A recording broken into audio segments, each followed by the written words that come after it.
Okay. Okay. I think I'm good. I think I'm good. Good morning, good afternoon, good time zone, whatever time it is for you guys. Hello. Uh, I may be a little out of it to start because I definitely had my blood stolen, and then they gave it back to me, but without the plasma. Hello, Dark Vault. Hello, Snow Twig. But they gave me money. They paid me for this transaction, but it always leaves me just a little bit fatigued.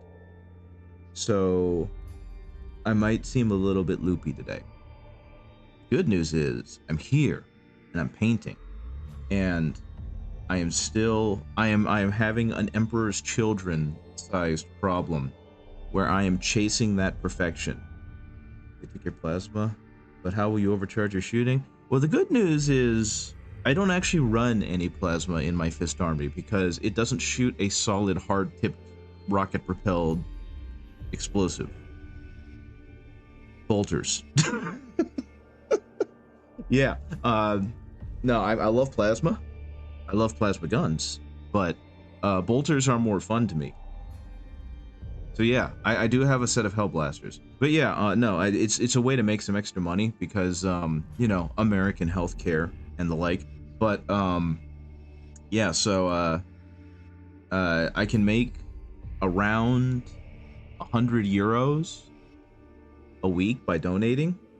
Yeah, I love the overcharging aesthetics. I love the blue glow. I love the corrupted green and pink glow and red glow that the Chaos have for plasma. And I think that 40k would be a worse place if plasma didn't exist. And I absolutely love that in the most 40k way possible, it's a gun that'll blow up in your face because they don't believe in restraint. It needs to be the killiest thing that can kill. So yes, I love plasma. I want to redo my Hellblasters and buy some more. What first got me into Space Marines was the desire to make like an entire army of Hellblaster infantry, and that was before I appreciated the bolter for what it was. But yeah. I am having this issue with the Emperor's Children models. I want their color to be so visually upsetting that it like makes your eyes strain momentarily as you look at it and as your eyes try and adjust. And I first had that happen to me personally when I was painting a Fulgrim proxy, and I was trying to look at the non-metallic metal glow on camera, but the camera was detecting the brightness transition to be light, as though the metal was glowing, and it was whiting out and overexposed. So yeah, it was like, man, if I ever do Emperor's Children, I want that to be a problem that I have while doing Emperor's Children. And I'm working to try and get there, but the way I'm doing so is apparently not working too well. And I think it's because I'm trying to rely on this fluorescent pink, and it's actually handicapping my ability to do this. So if I'm to do more Emperor's Children models, I think I'm going to try and follow um, uh, Ataraxia Painting, I believe her name is, their tutorial, because they have a very good one, and I can approximate the colors for the most part with stuff I have. So I think that's going to be my next option if I end up being unsatisfied with this, because I will be honest, I love Proacril, and I got to find out that their fluorescents are a fluke because I have their green, and their green is absolutely beautiful, but their fluorescents suck. I don't know how to use them. I take that back. Their fluorescents don't suck. I suck at knowing how to use their fluorescents. So I got to learn how to do that. But in the meantime, trying to use them for what I'm using them for is just not working. So I'm going to go ahead and paint up these Noise Marines, because I did get them to an obnoxious yellow of pink, but it's not as obnoxious as I want. It needs to go pinker, which could not be more Emperor's Children coded if I tried. That being said, the to-do list for today is going to be the Noise Marine Disharmonist, who's like their sergeant, for those who don't know, from their newly released kit. And then once I kind of finish tweaking him a little bit, because I'm going to want to work on him a little more personally and dedicate more of this time to working on commissions, I've got Marvel Crisis Protocol to work on. And today I'm going to try and get Scourge the Executioner done, which it's 9 o'clock now. I plan on having lunch around noon, so that gives me about 3 hours to see if I can get this guy knocked out. And I think I can. And I think in terms of the camera capturing the intensity, that's a me problem, because I am using a cell phone camera to try and do so. And I think because it's got a lot of automatic stuff in it, it's trying to like color balance in a way that I don't want it to. So I've got to figure it out more. But okay, I am no longer starting soon. I am starting now. So I love this image. And at some point, I'm going to take this image and I'm just going to take him over here, and he's just going to go over in the corner right down here. Thank you again for doing that, because it's so very silly in all the great ways that are silly. Okay, so just so you guys have an idea, I posted it in the chat, but this is where I've got the Noise Marine right now. This is the Disharmonist, and the greens are entirely done using Pro Acryl's greens, so you can see why I like it so much. It's very vibrant, and it reminds me a lot of the bold Pyrrole Red in that it's a very strong green, a very saturated one, which is cool. I gotta say, on the camera, the white is definitely coming through a lot better than I hoped it would, so that's also good. I'm pretty happy with how the reflection is coming on the blade, and I'll continue working on that to make it more vibrant. But yeah, the pink ain't doing it for me. Like, it's getting washed out on the camera, but it's also just a very not as vibrant as I would want pink. So I'm gonna have to figure out how to make that more vibrant. You know what I mean?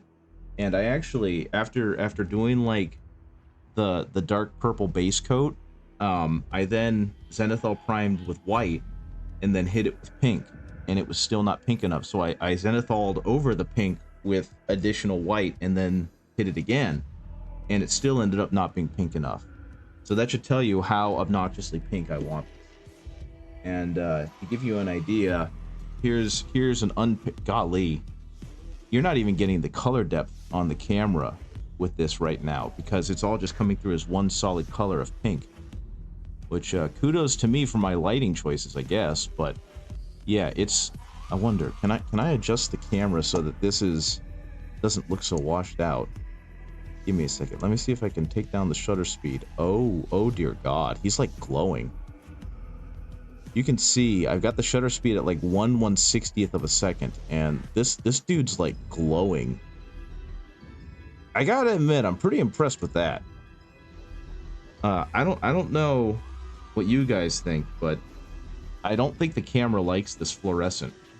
Let's bring him back up. Oh, that definitely shows off his colors better. But yeah, I'm trying to get more vibrant than this is my plan.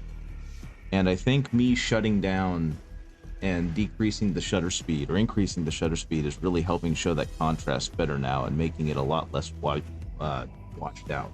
But this is still not vibrant enough. I feel like that Adam Driver meme of him just yelling more over and over again, you know? So yeah, I guess I gotta really cut down on the shutter speed when taking pictures of these guys. That's the problem with the cameras. My own camera isn't really capturing what I see, mostly overblowing the light from my lamp in a way I don't see it when holding. Yeah, right. Like, I mean, it's kind of flickering now because I think it's having an issue with the two studio lights I'm using. Can I turn the shutter speed down in a way that'll? I think that'll work. Yeah, I can see it like blinking as it's trying to compensate. That's wild to me. What if I auto expose? Oh no, that's way too bright. I'm sorry, guys. We're gonna go ahead and do that right here. I'm sorry. This is stuff I should have done before stream, but I'm like trying to figure this out. Okay, so I think that'll work for now. But yeah, right now all I really want to do. By the way, if you haven't seen it, this is the anti-tank Noise Marine gun. Yeah, I know, right? I think that's what should happen every time I put up an Emperor's Children model, is it like flashbangs your eyes just ever so barely. But yeah, I love the long gun. It's so cool looking. I love the fact that they just have a big angry grill on them. It's perfect. I love these guys. Thanks to shout out to Mommy Dova for giving those to me. He paid me for them. They paid me for them, but still, big shout out to them for giving me those and the Emperor's Children Codex, so that I had some Emperor Children to paint. So yeah, all I'm really going to be working on with this guy is this right here, this angry shoulder pad, because my idea is eventually to try and make all of the parts that look anything like a face to just be skin flavored, and if that doesn't work, then they're all just going to get ivory. I do know that some of them have like skin stretched across their greaves and whatnot, so that'll probably eventually happen for those guys. Those are definitely going to be skin flavored, skin colored, flavored. Holy shit! But for this right now, I'm just going to try and make it look fleshy. So sorry for not being able to stream earlier this week, guys, but between some like just health stuff, because this week has been exhausting, and a couple of other stuff, I just haven't had the time nor the energy to stream. So hopefully today I'll be able to get in a good one to make up for that, because I do know that I'm going for at least 3 hours, if not longer, if I hit a rhythm. And I think the eyes for this are also going to get that healthy green glow. So we will see. We will see. But yeah, all I'm planning to do is make it look fleshy. I want their shoulder pads to look gross. And this is just giving me even more encouragement when I eventually get Fulgrim, the Demon Primarch Fulgrim. And I think, I don't know, for Fulgrim Transfigured, because I am eventually going to test print that model as well, should I go with like an Emperor's Children pink or purple? Like a Heresy era purple or a modern era pink? For the resin Horus Heresy Demon Primarch. Because that one's also a fun model. And I can't wait to see. Either way, always like to paint along. Very cool. I'm glad I give you, like, you know, some background noise, some chill shit to have on while you're doing your hobby stuff. I will also say, something else that has really helped is when I have had the energy to paint, but just not the energy to stream. I've been watching a lot of Onsta play Yakuza, and I got caught up on her playthrough of Lost Judgment, which I know she stopped temporarily so she could play Pirate Yakuza in Hawaii. And I don't want to spoil that for myself because I eventually want to play through it. So now I'm watching her play through Ishin. And I think I'm going to have to stop because I don't have money to buy any more Yakuza, and now I want to buy all the Yakuza. Because just every one of those games is straight fire. It doesn't seem like there's a bad one in the bunch. And I think that's pretty cool. And I think RGG Studio deserves all the kudos in the world for making a consistently good franchise like that. And I'm in the middle of playing through Yakuza 0 right now. And that game is wild. And I hope that it continues to be very good. Okay, so I used Gal Vorbak Red as kind of my deep magenta because it just reads as such. And honestly, it's really darn good at that. But now I'm moving into Vallejo Rose, Brown Rose, I think it's called. Rose Brown. Been avoiding all the playthrough too. Seems like everyone's playing Yakuza. I mean, the series just keeps getting more and more popular. And I feel like, well, I don't really feel like it. It's probably a given. Onsta and other Western streamers, English-speaking streamers, are really helping with that because watching them play the game and enjoy the silliness of it and kind of introduce the silliness of it is helping spread the love. And I think that that's really cool. I had a moment during lunch yesterday while I was at my job, and I kind of fell down the rabbit hole of looking up the different Yakuzas. and I forgot that there was like a create a gang editor in one of them, and that as kind of a promotional thing, they included a bunch of New Japan Pro wrestlers. And I think that is the funniest thing in the world, because it has the exact same energy as Yakuza, so it's like a perfect fit. Because New Japan went really hard into like the storytelling and the drama, and making their wrestlers in even more so into anime characters. Starting in like, I want to say the mid 2010s or the early 2010s, and that's been a winning formula for them. So teaming up with a company in a game like Yakuza just fits the mold perfectly. But yeah, it's been really hard to not watch the Like a Dragon Yakuza, and same with Infinite Wealth. I eventually want to play through Infinite Wealth, and I actually ended up buying it on Steam. It was the one splurge I gave myself this month. And because I already have Yakuza 0. I bought it once, I'm not buying it again, damn it. I bought it on a console that won't play it, so I feel like I deserve this one. But I want to play that, and I don't want to spoil any of it for me. But I did read that Infinite Wealth kind of takes what Like a Dragon did and makes it 10 times better. And I'm curious if y'all have any opinions on that. Because I know, other than that it's an RPG, turn-based RPG, I know next to nothing about Infinite Wealth. Or not Infinite Wealth, Like a Dragon. And so if you guys have any, like, quick, non-spoilery opinions to give about it, to tell me whether or not it's worth picking up and playing, I would appreciate it.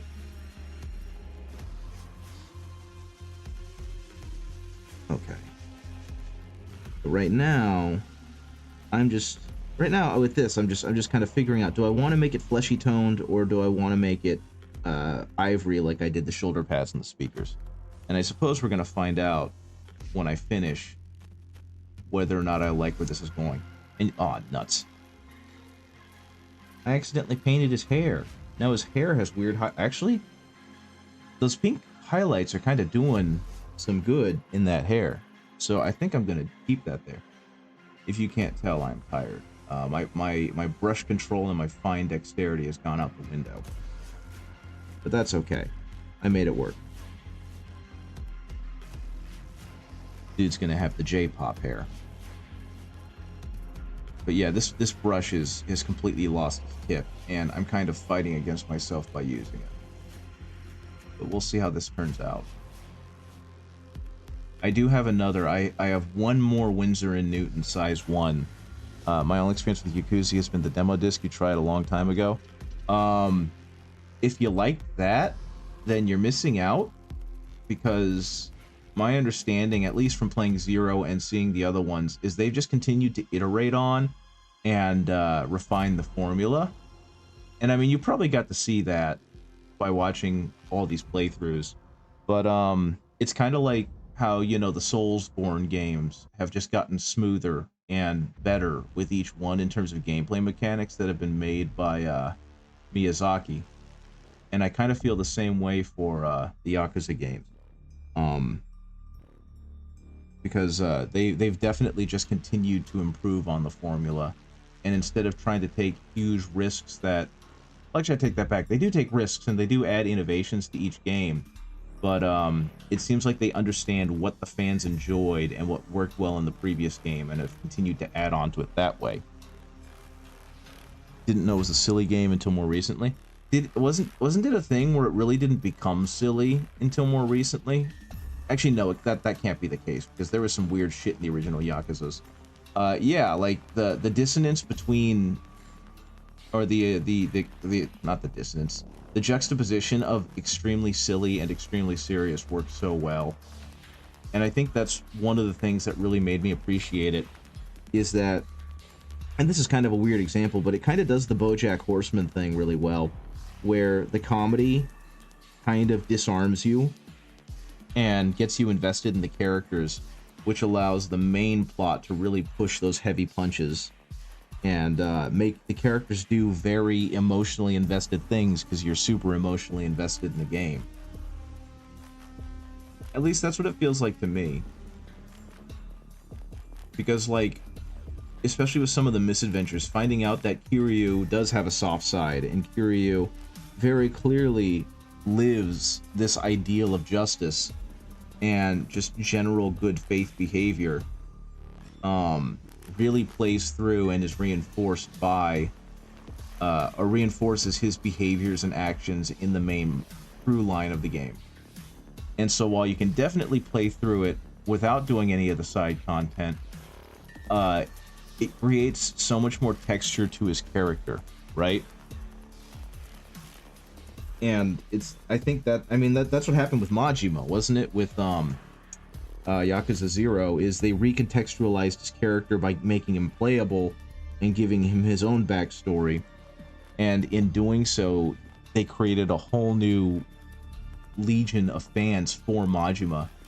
And when they remade Yakuza's 1 and 2, they added more context for his character that further reinforced what they had created in the Zero prequel.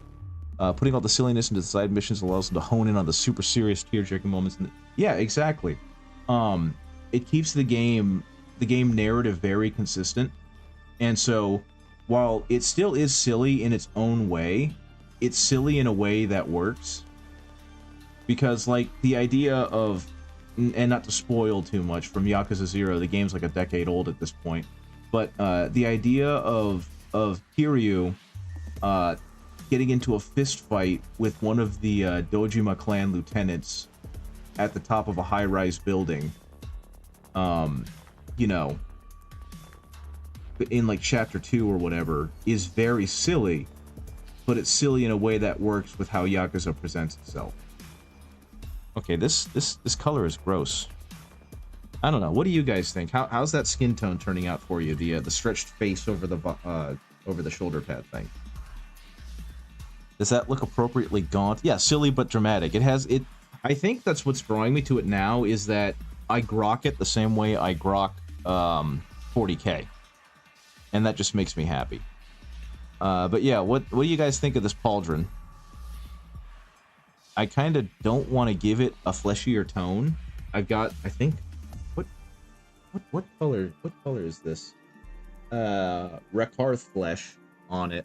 So it is kind of supposed to be gaunt and tight and pale. And I think that reads enough as a flesh. Or should I go even higher with the highlights so that it gets kind of like an even brighter palette to it? Some reds in the shadow crease areas. Okay, yeah, because I started with Gal Vorbak red, but the Gal Vorbak red is kind of a maroon, a magenta. I always get these two colors. So what I think I'm gonna do is I'm gonna go way too hard on this Dark Bolt, and I'm gonna go. I'm gonna use the reddest red that ever redded, and I'm gonna mix it in with the Gal Vorbak red, and then put a really thin layer in those creases, and we'll see how that goes. And we'll get to, once again, show off that while I am a pretty decent painter, precision and fine detail with a brush that I should not be using is definitely going to be my Achilles heel for a little while. Because based on the tip of this brush, it's probably like a 4 or 5 right now. And I'm going to try and do some fine detail work with it. So we shall see. Now, should this be a really rich red, or should it be like a deep red? What are you thinking?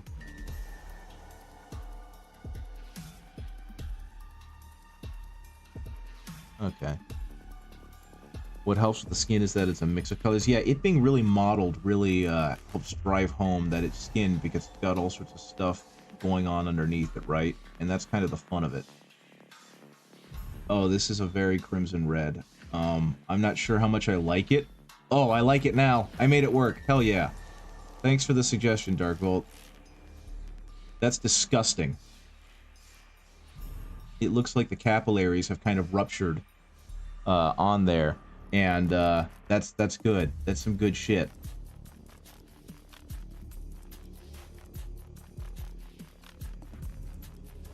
Okay, this is eventually going to get like a green highlight in here, but this very light, very sloppy glaze is going to work, I think.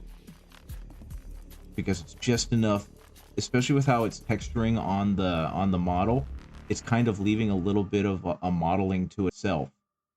And that's actually working really well. It's making it look very inflamed, which gives it more of that fleshy, it was ripped off of someone's face and then stretched over a piece of metal look a whole lot better than I was going for. Thank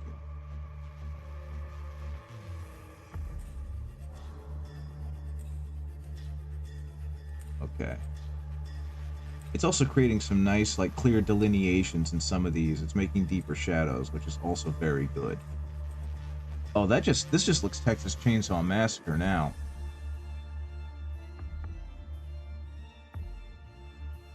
Like, again, I don't know how red stains on the skin are always nasty. Yeah, it always reads as something just ruptured, right? It always reads as, like, heavy bruising or subdermal hematoma in the worst way. So, yeah, this is gonna work. This is gonna work wonders for being visually upsetting. Especially because I added the Gal Vorbak red in with the mix, so it's got like this really dark crimson-y look to it. There we go. Yeah, that's gross. Very Hellraiser-y. Afternoon, Red. Speaking of red, how are you doing? I was advised by Darkfold to add some red in the shadows, and now it just looks very ugly. Add some bluish purple at the glaze. Let's go ahead and do that, because I have this deep blue that I can use. And I can mix it in with the Gal Vorbak red to make kind of a... Put some pics in the showcase. Very cool. Let's see what we got. You sure did. Dwarves. God, dwarves are so cool. I need to paint some dwarves. Like, again, some real dwarves, some real big beardy dwarves. Because dwarves are great. Okay, let's see what we got. Window capture. Dwarfs. Dwarfs. There we go. There's the dwarfs. These are the dwarfs I'm looking for. Yeah, purple and gold's a great combo. I definitely have some, I don't want to call it trauma with it, but I definitely have some feelings about it simply because, they were the school colors from my college and then from the teaching job that I just left. But the trauma from it is that I still love that color combination because it's so good. And the orange beards and the white beards, and like it creates such a great pop. Yeah, that is a good look. That is a really, really good look. Awesome job. I'm loving these guys. Hell yeah. Man, flocking is really frustrating to work with, but you did a hell of a job. And see, these are, I assume, different shots of them. I love the dwarven helmets, man. I love the fact that they incorporate the beards in there. You got this Brombrindle looking motherfucker ready to go. And I love that they're flying off of their beards, like that the beards are a pivot point to attach them to the base to. It's such good stuff. Still got the Death Roller and Skrull half-height to do. Very cool. I haven't had a whole lot of time. I've been primarily focusing my efforts on these guys for the past few days because I really like the models, and I just got them as part of like a down payment for painting Fulgrim. So I'm just kind of I wanted to get at least one done before I moved on, and started working on, or got back to working on the Marvel Crisis Protocol minis, because that commission needs to get done soon. I've definitely gotten distracted from that, and I'd prefer to get back to it as soon as possible. Okay, just adding some little stains of purplish color all over here to kind of indicate that there's bruising happening. And I think that might have gone a little bit too far on one end. Basing is your weak point. Basing is everyone's weak point. Basing is difficult. I'm not very good at it. I'm trying to get better. It really is kind of a thing of like, you really gotta treat it like it's its own model, you know what I mean?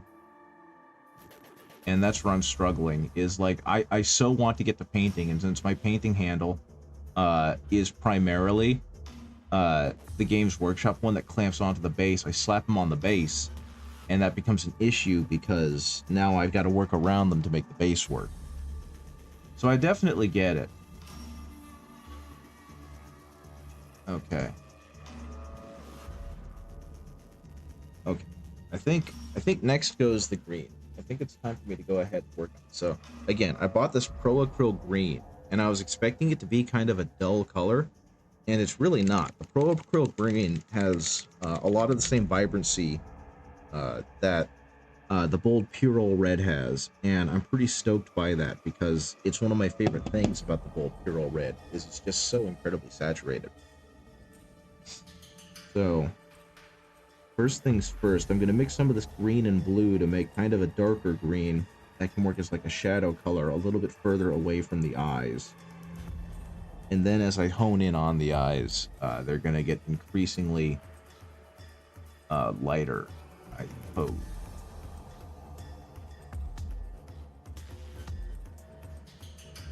It doesn't need to be a very strong color, just kind of there. To imply there's light shading happening. And I'm actually going to go ahead and saturate the entire canvas. Why not? Same thing on this side.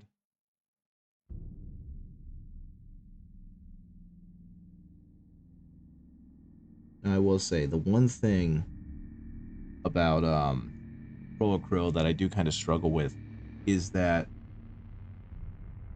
their paint consistency is already so smooth that if I water it down at all, then it tends to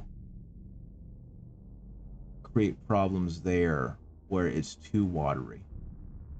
So I'm still kind of learning the consistencies of Pro Acryl because Vallejo tends to come out of the bottle pretty solid and needs to be watered down, but it's so like pigment dense that you can do that. With Pro Acryl, I got to realize so much that that's not the case. I don't need to do that as much because it's already so well mixed.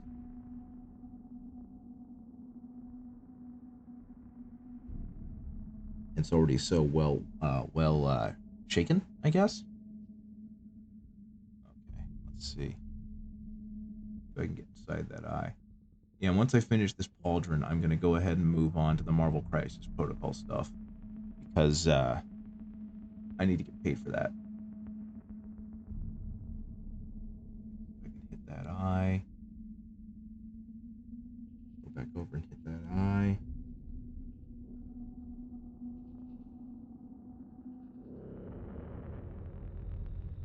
But yeah, doing all the experimentation on this model is just making me more excited to mess around with the rest of the Noise Marines because they are heckin' cool looking units and they're super fun to paint. At least from what I can tell. There is just a ton of detail on them, but you know, it ain't overwhelming like it can be with some of the models. I do like in general that Games Workshop seems to be really good at hitting that balance point between having a shit ton of Greeblies on the model and still leaving leaving it simple enough that you can do a less than stellar paint job and the model still looks good. Because I feel like that's a hard balance point to hit, and generally, Games Workshop does. Okay, hit the eye a little bit. See, there's where the moisture issue is coming in again. Pull some of that out. Well, I think this one is entirely my fault. I don't think I mixed the ice yellow well enough, so it's a lot more medium than it is pigment on that side.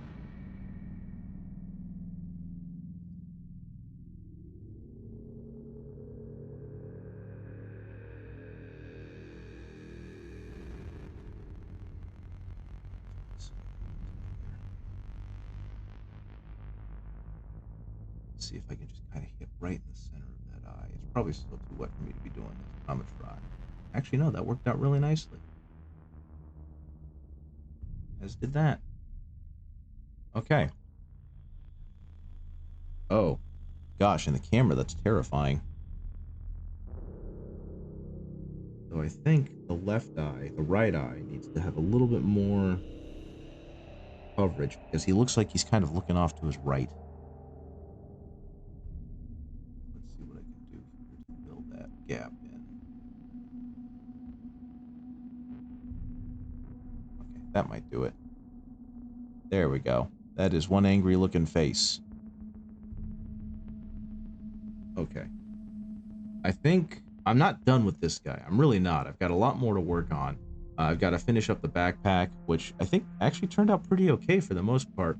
And I want to do a little bit of touch up. I don't know what I want to do with the base yet, but I don't want to leave it that color. I kind of want to add more to it. Though honestly, keeping it dull might not be a bad idea simply because it makes him stand out more. But I want to do something with it. So I'm going to go ahead and put him aside and call him done for now. I also think I need to do the pipes. Yeah, the pipes and cables and whatnot. But I'm going to go ahead and call him ready to put aside for now, and I'm going to get back to work on the Marvel Crisis Protocol stuff. So, yeah, this is an Emperor's Children Noise Marine Disharmonist from the new Emperor's Children Warband stuff. Oh, I don't know if I talked about this, but and I've seen it talked about in reviews. But if you're thinking about getting this, and I hope this is kind of a thing that Games Workshop is starting to do more of, like everything for these guys is modular, and I think that's super cool. The only things that really need to go together are the torso and legs, and that's kind of it. The cape and the tabard are both attached to the torso and legs, but that's fine. But like the contact points on the shoulders and back are identical across all of the models. So like all of the battle line infantry and the noise marines are all the same.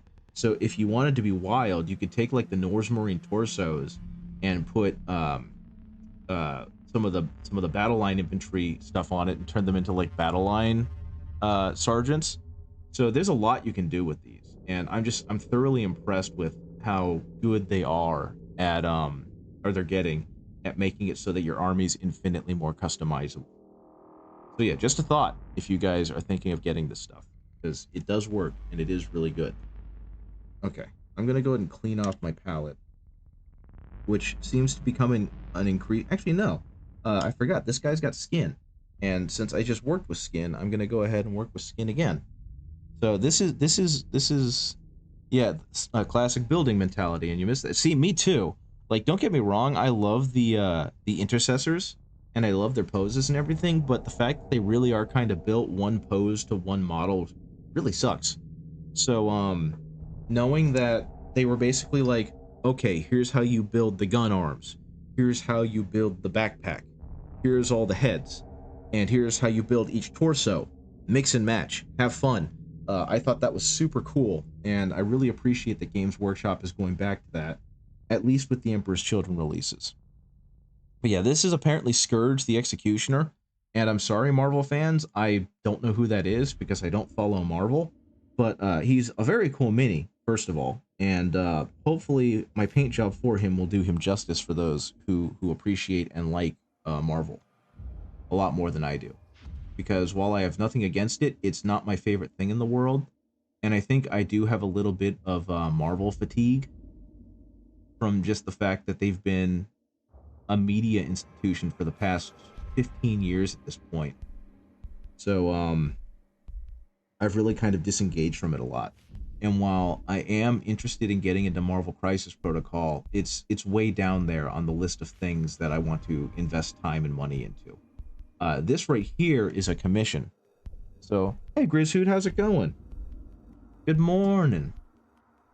So my hope is I do a good enough job on this that the client is happy. But beyond that, I have no clue who Scourge is, and I do not really care to look it up. So Grizzhoot, you just missed it, but how are you doing, first of all? I think I might have asked that, but I had my blood stolen, and then they took some plasma out of it, and then they gave it back to me with a check. So that worked out real nice, but it means that mentally today, right now, I am not all here. And so if you find that I'm repeating myself or stumbling or forgetting, be on my normal amount, it is because I am a wee bit groggy. But right now, I'm painting a Marvel Crisis Protocol mini for a commission, but I just put away an Emperor's Children Noise Marine Disharmonist. And if you'd like to see that, I can bring him back up real quick. Viewers on streambo.com, no. How do I get rid of this? I always forget how to get. Okay, there we go. Okay, one moment. I don't know who Hurt Plateau is. I don't like that they're advertising on my channel. So I'm gonna go ahead and block. That's fine. Goodbye. I don't need them there. You finished a mini earlier this week and it's a blue sky. Oh heck. Oh yeah, it's a Durgan. Oh, that's friggin' cool. It's an Epic Encounters dragon. Very nice. Let's go ahead and show that off, guys. Come on, come on, come on, come on, come on. Yeah! Look at that guy. I love the color choices on it. That's a really cool looking dragon. I've been wanting to get Epic Encounters because they're so neat, but I just don't play tabletop D&D very often anymore. But I mean, look at this. This looks freaking awesome. Very traditional, very good. I'm glad you did because it looks great. Where did my stuff go? Okay, no, it's just I had to turn the contrast way down because the Emperor's Children that I was painting are blowing out the camera. So I guess my first question, you had a lot of fun with the basing and the foliage too. Let's take a look at that again because it did look really good. Yeah, look at that. Yeah, I can see that's a really, I mean, that's one of my favorite things about minis. We were just talking about basing and how difficult it is, and you just absolutely nailed it. Making them go from like a game piece into a small diorama that really draws you into their world is one of my favorite things about basing, and it's something I want to get better at, but I'm not very good at it yet. But you did an amazing job there. I love that he's kind of bending a tree out of the way to kind of emerge. That tells such a cool little story. I'm not sure how much you know about the Warhams and the Emperor's Children, but they recently got an army release. And I gotta take this thing off. And one of the other users who watches me, he lives locally, and I know them pretty well because I actually they were part of my my tabletop gaming club when I sponsored it at a high school that I used to work at. And so they got really into Warhammer and Magic and all that stuff. And now they work at a game store that I go to. You picked up a lot of basing stuff from Joanne since they're closing and everything is on sale. Yeah, we went to our Joann's over here too, and it was really sad. But this person, they bought 2 boxes from the Emperor's Children, and they went ahead and gave me the Noise Marines from the second box because they didn't need them, and that's as kind of a down payment for me to paint the big Demon Primarch model that's coming out soon. But like this is a Noise Marine cacophonist or disharmonist. He's supposed to be like the sergeant for that unit. And unfortunately, the pink is still getting kind of blown out by the light and the camera. But yeah, these are cool models. I was just talking about how neat they are and how modular they actually are. And like, here's another one. Again, these are really neat looking models. I don't think the camera likes this color though. I'm trying to use a neon pink, and it's definitely doing its thing. Yeah, go have lunch or breakfast or brunch. Go eat, Snowtwig. Enjoy. So yeah, I'm really excited to get to paint them. But right now, my priority needs to be the Marvel Crisis Protocol because someone is paying me to paint these. So that is what I'm going to be working on for the foreseeable future until I finish it and I can give them back. But yeah, again, super cool models. I don't know how much you know about Marvel Crisis Protocol. Me is not much other than that it's apparently an increasingly popular skirmish game where you can play as different Marvel heroes and villains and make them fight each other, comic book style. So this was a commission that was given to me actually at the beginning of March, and they kind of didn't give me a time frame to finish it. They were just like, go ahead and work on it. We have no immediate need for these. They've just been sitting unpainted, and I'd love to get them painted. So I had another commission I did, which was a set of Witch Hunter Blood Bowl miniatures from a third party. And then I started working on these guys, but then the Emperor's Children stuff happened, so I started working on those instead. Yeah, the models do look really cool. I've talked about it before, but I love how they kind of merge the Marvel Cinematic Universe with the traditional Marvel Comics look. I didn't get that out. Oh, that's glue. And you kind of get the best of both worlds there, because I know some people aren't super fond of the more grounded look of the Marvel Cinematic Universe, but at the same time, I guess to make stuff more visually appealing for the costumes, they add a lot of things to it that give it a little more visual interest, and it seems like a decent number of these models took at least some influence from it. And I think that was a good shout on their part.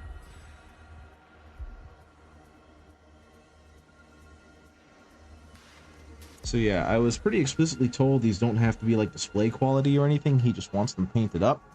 So I'm not going to be going to the same degree of detail and love that I went into with that Noise Marine Cacophonist or Disharmonist. Gosh, all these new proper nouns I've got to learn.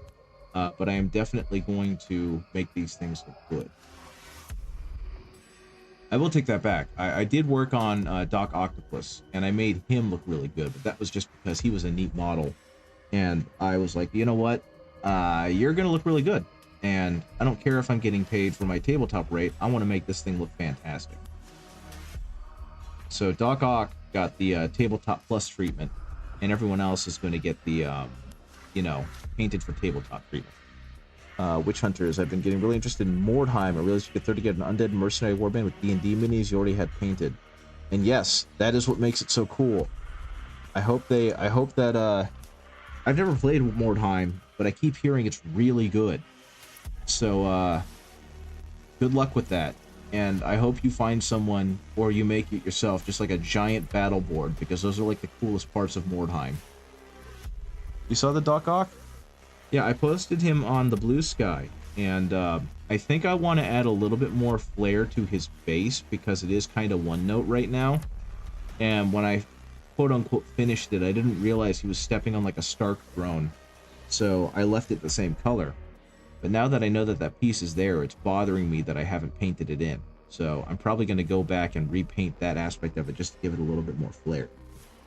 But yeah, that was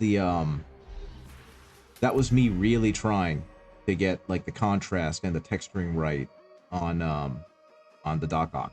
And I think it turned out pretty darn good. You want to get some Skaven? You're going to make some buildings for a board soon. Very cool. And yes, now's a great time to get Skaven because of Skaventide coming out and making all of the models really cheap. Unfortunately, the clan rats are monopose, but if you don't care about that, then yeah, you can buy a ton of Skaven for a whole lot less than it used to be. So it's definitely not a bad idea. Actually, fun fact, one of my buddies, he just gave me a bunch of Kill Team Krieg veteran guardsmen, and he was like, I can't pay you, but I can give you these because I know that you're looking out for them. And he gave me this. So I now have 20 more Skaven for a grand total of 60 clan rats that I can now have as part of my Skaven army. But it was made even funnier by the fact that I gave him that box as a wedding gift for being part of my wedding. So I thought it was very funny that it ended up back in my hands. Though in this case, I don't take any umbrage for it because he just does not have time to paint these things, and he's never going to do anything with them. So I think he's just happy that they're going to get painted and going to be part of a horrifying little sneaky army. The monopose nature of the Skaven box makes the old, or Skaventide box make the Skaven box very valuable because they are other scopes. Exactly. Variance in the art and that's what happened with like the new orc models too, if I recall right. The ones that came with the new combat patrol and the new orc boys, is that because they were monopose and they came in such like weird numbers for Slugga boys versus Shoota boys, that Games Workshop didn't stop printing the old orc boys box. Hey Montravon, how's it going? You're honestly looking at getting a box of the old Night Runners and one sprue of Plague Monks and quit bashing a warband? You like how cheesy the old models are? I agree with you wholeheartedly. I like the new models, but I feel like they're not going to replace the old models in anyone's hearts anytime soon. Because if there's one word that describes like Old Skaven, it's scrungly. And I think that that's absolutely perfect because Old Skaven are supposed to be extremely feral. And while they did manage to make them a whole lot more fearsome in the new box, the fact that they just seem like little pests that, when you realize there's 1,000 of them, are now a problem, is definitely a really good shout. Speaking of, did you see the Skaven Blood Bowl team that that got made? Because I got to paint that. There was another user, another client, who had a bunch of metal Old Skaven from the Blood Bowl, and I got to paint those, and they turned out really good. Good weather for you. Very cool. We've had a weird combination of what seemed like good weather until it wasn't good weather. So enjoy your good weather, and you know, go out and enjoy the sun or the breeze or whatever kind of weather you're currently getting. One thing that it introduced me to, Grizzhoot, was Glart Smash and Rip, who I didn't know was a thing. And then I found out he was a thing, and now I need like 20 of them because Glart Smash and Rip is the greatest thing that ever existed. And so I found a bunch of proxies of Glart Smash and Rip, which is fine on itself. But my next goal is to buy the real Glart Smash and Rip and just have a big fat friggin' Skaven in my party. In fact, let me see. Let me see if I can find this, because I know I have pictures somewhere. Blood Bowl Ratman. Oh wait, if you saw the Doig Swift community day, I posted my... Those aren't mine. I posted pictures of the Skaven team that I did. There it is, and there they are. There's all the lads that I did. And I think the coolest thing about it to me was that they didn't just have 2nd edition Skaven or 2nd edition computer football Skaven. They also had some just like Skaven. And so I got to see like some of the old versions of some of the models. And that made me incredibly happy. Like there's an old Grey Seer there. I don't know what... There's... I don't remember what it's called. I know they made a unique model of him more recently.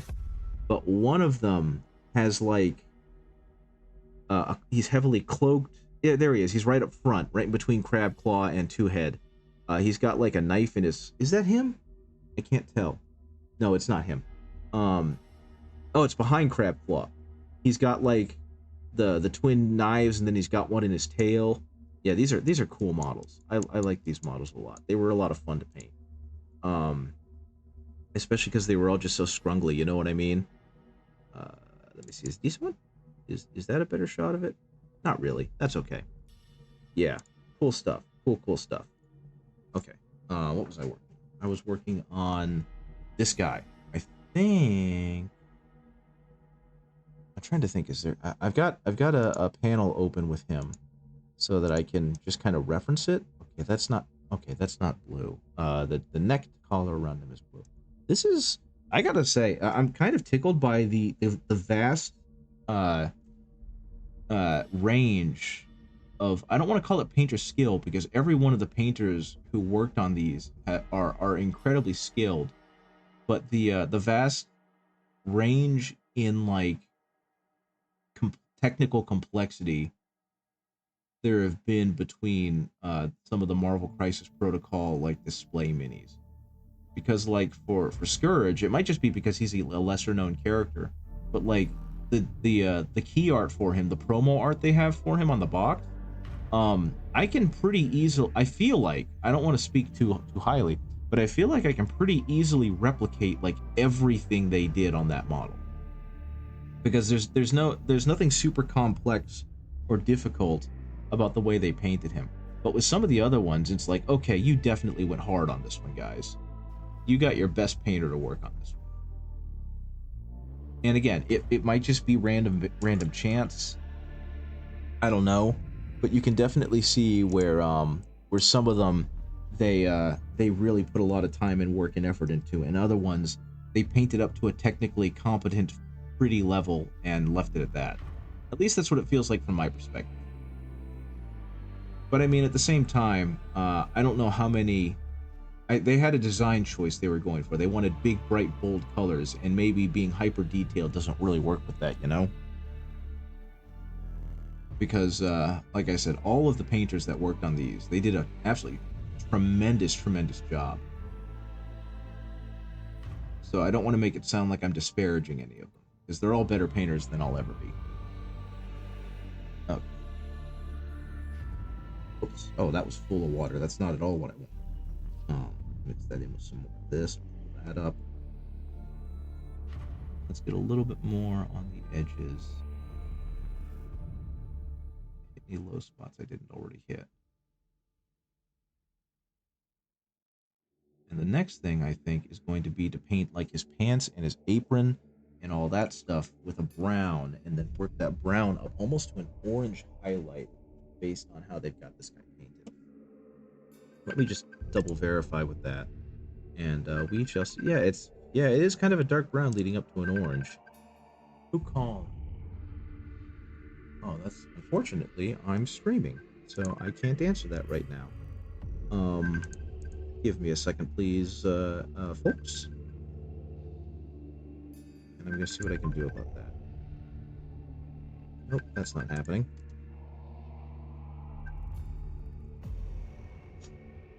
Okay.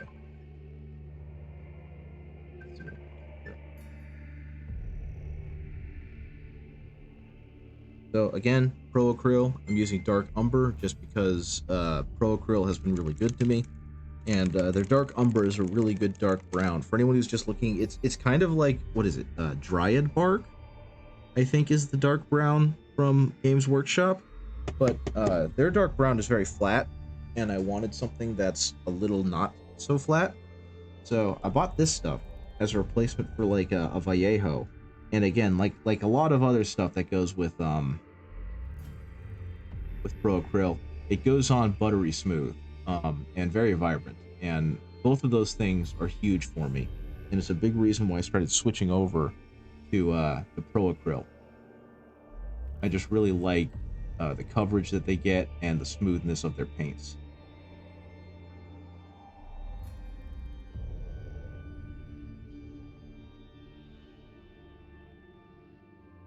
Okay, and again, I'm gonna try and do. I tried this technique with Shang-Chi when I painted him, and it ended up working out pretty okay. Where I just hit the bottom, the shaded parts, the shadows, with the darker color, and then hit the highlights with the lighter color, and kind of melded my way back, and it seemed to work okay.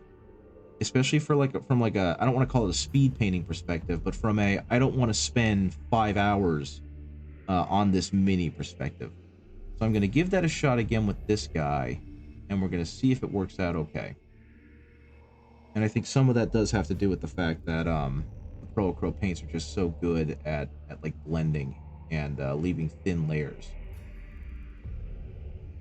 Okay, let's see. And I think everything now, except for his the emblem on his chest, is now going to be this shadowy brown orange. So I'm just going to go ahead and hit all of that. A little bit of this. A little bit of that. Area right here.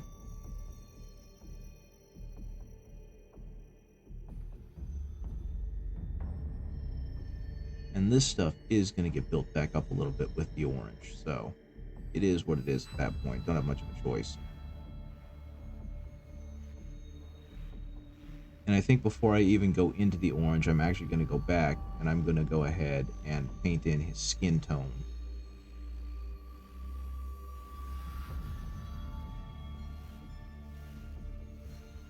Let's see. Okay. And I will say, I know that it being this dark is kind of making... I don't know, is it making it harder to see what I'm doing? Are the colors showing through really muted now because it's so dark? Because if it is, that just kind of tells you how blown out the Emperor's Children brightness is on the armor that I paint, or the fluorescent pink that I painted them. Because yeah, I looked over and realized this is all pretty darn dark.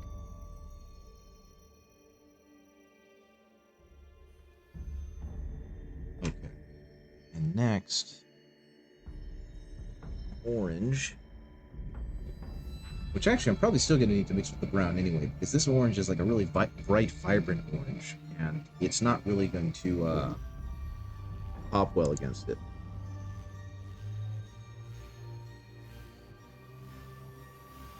Because I don't need to get to like a super bright, vibrant one. I just kind of need to have it orange and brown. So we'll see how that works.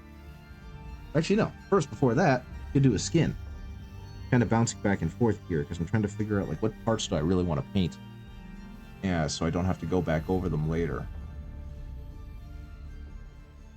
I'm going to go with this again. The Gal Vorbak is going to act as kind of like the shadow color. And then I'm going to highlight up and layer up to a more natural color for this guy. Because unlike the Emperor's Children, he's got normal colored skin.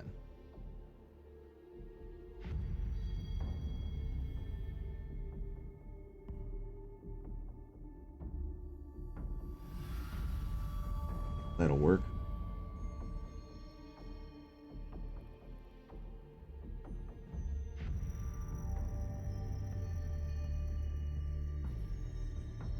Now, I will say something I do enjoy about the Marvel Crisis Protocol models is they are definitely bigger than the Warhammer ones, but they're not like statue size. So I feel like there's a little bit more wiggle room and a little bit more fun to be had in terms of detail work than there is in some of the Warhammer things. I will also say I think some of that has to do with just like the relative size. No, actually I don't know. Yeah, no, they either the characters themselves are just heroically more big because they're, you know, superheroes, or they're just at a slightly different scale because like Sif is almost the height of Sif is almost the height of an Emperor's Children. So that means she's at least like 8 feet tall if they're on the same scale. And they're both kind of in a crouched pose even. And you can see she's only a little bit shorter. And some of that has to do with the fact that her leg is not fully connected in there. But she's only a little bit shorter than an Emperor's Children guy. And he's 8 feet tall. So yeah, I think these are just built at a slightly larger scale than Warhammer models. And there's nothing wrong with that. It is super cool. But it also, in a good way, it allows it lets you play with the details a little more because you can kind of see them better. You know what I mean? So yeah, that's super cool, and I definitely dig that. Let's go ahead and cover this dude's entire face in this Gal Vorbak so that I can then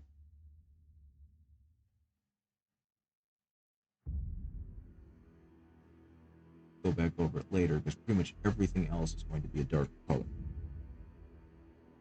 Except for his eyes, and I can work with that. They're 100% on a different scale. Yeah, that's kind of what I figured, because, like I said, they're huge if they're not.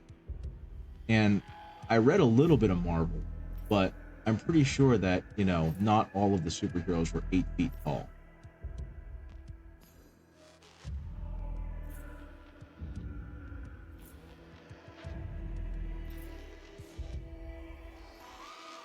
Okay, now that I've got this guy colored in like a monotone, he definitely is giving Jane from Firefly vibe in terms of like his overall look. And that's obviously going to change as I start painting in the details, but that's all I see right now is Jane. You think they have the same scale like Conquest? I haven't seen Conquest in person, so while I appreciate the comparison, it means nothing to me. But yeah, I know what you're talking about. It's a slightly larger millimeter scale, right? And that's probably what's informing it. I was talking with someone the other day how you don't like the scale of WizKid D&D minis for human characters, especially small ones like goblins and kobolds, but the monsters are fine to you. That's pretty neat. I don't remember. I think they're a little smaller than 40K, aren't they? Like 40K has grown a bit as they've gone to a more heroic scale. They're like 38 or 40 millimeters. Superheroes are usually ordinary people with extraordinary powers, unlike demigods from myth and legend. Yeah, exactly. I don't normally remember reading about, you know, Green Lantern being 8 feet tall and the like. I do know one of my favorite descriptions of the contrast between like Marvel and DC is that Marvel is humans, normal people trying to be gods, and DC are gods trying to be normal people. And I felt like that was a pretty apt description of the power scaling that was happening between the two. And this ruddy orange is actually turning out pretty good. This is just the bright orange mixed in with the dark umber, and it's kind of hitting that color I was looking for that I was talking about. Eventually, it's going to be highlighted even further, which will help bring out some more of the brightness to it. But for right now, as a transition color, it's working pretty nicely.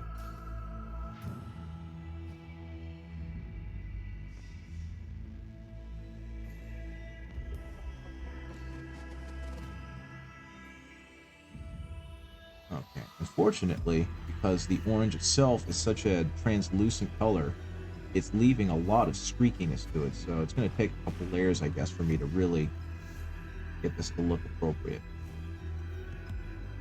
And apparently by a couple layers, I just meant 2. Because it's already getting far better coverage on the second pass through than it did on the first one.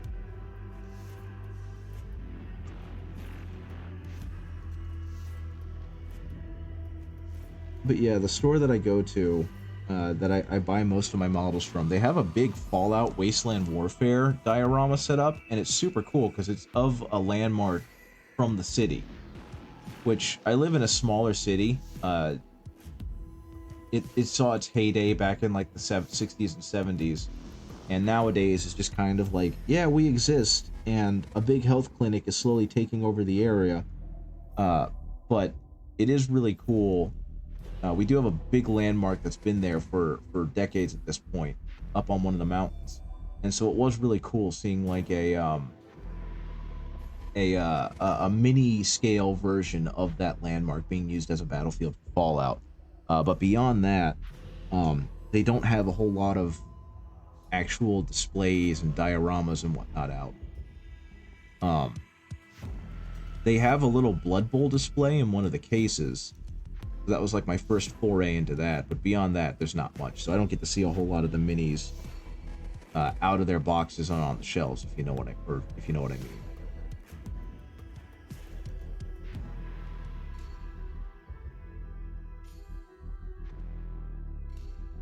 Okay, this is actually working really well as a not speed paint.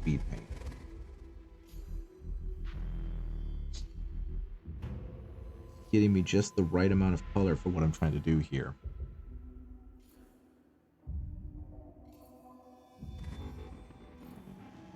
And given that, I don't know if you guys can tell, but this paintbrush is beat to shit and back. Given that I'm using a pretty badly beaten paintbrush and I'm getting pretty decent results, if you need to get something painted quickly, this is the way to do it, I guess.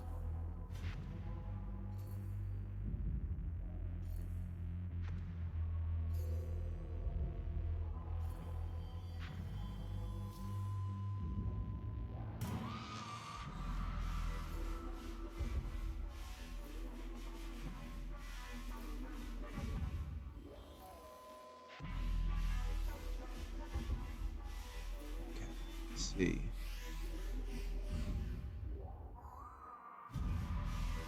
I cannot wait for Mechanicus 2 to come out, just so I can hear more of Robert Guillaume's music.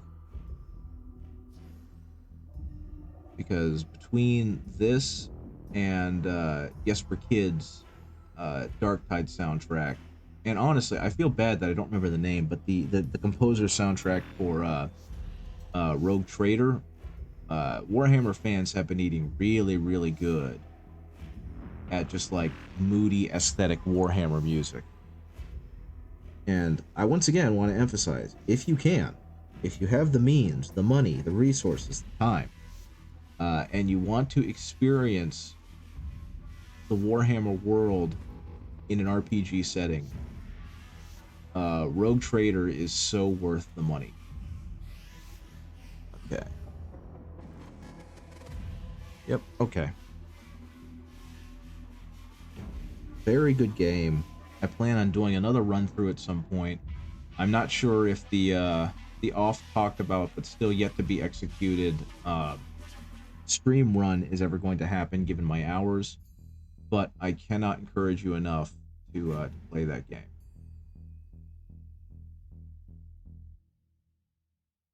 It fulfills all the things. So good. A plus.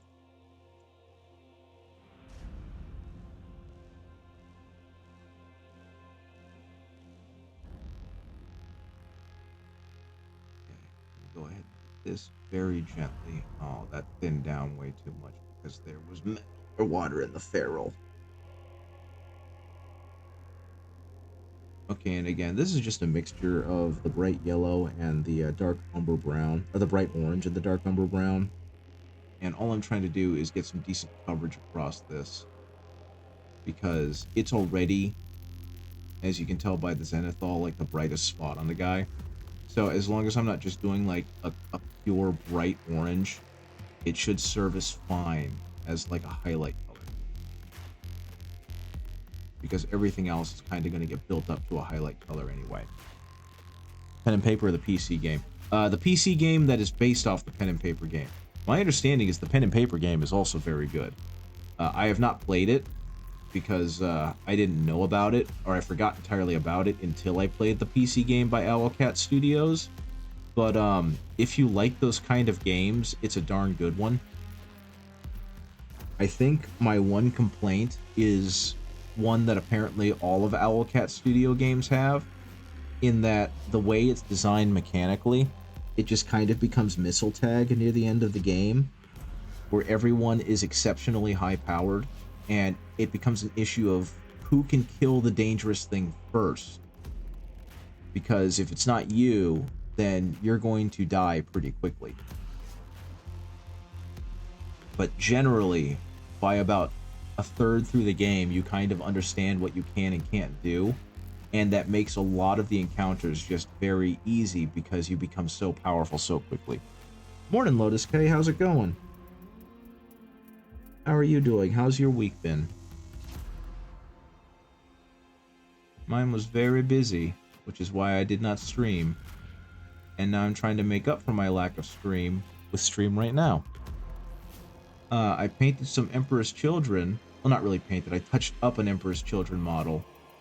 And moved on from that back to Marvel Crisis Protocol because this is a commission and I need to get working on my commission.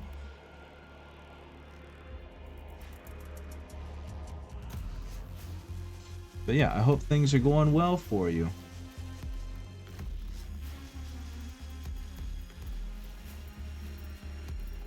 And I think, based on the picture, he's also going to have brighter blue clothing.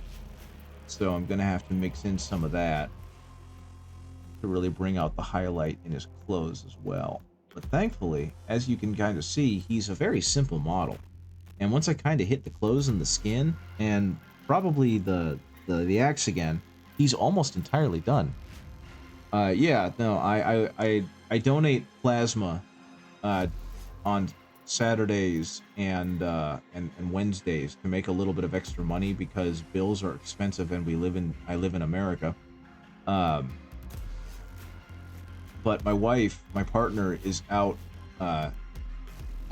doing like at a convention selling stuff. And so I'm kind of by myself in the house. And I figured, you know what? I haven't streamed yet this week. I'm gonna go ahead and stream.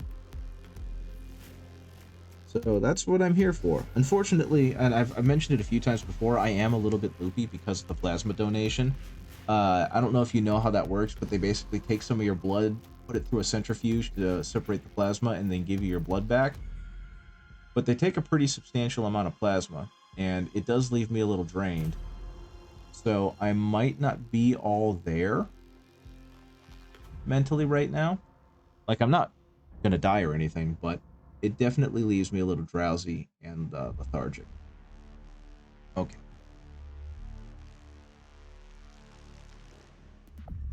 go ahead and add a little bit more orange into that.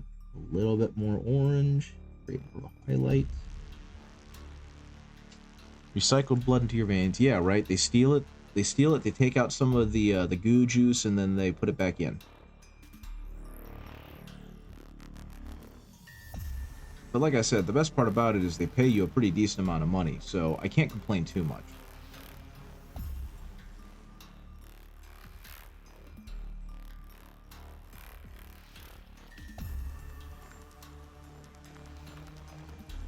Unfortunately, you got too watered down, so you're almost useless to me. But that's okay. I can just build it back up. Right there. There we go.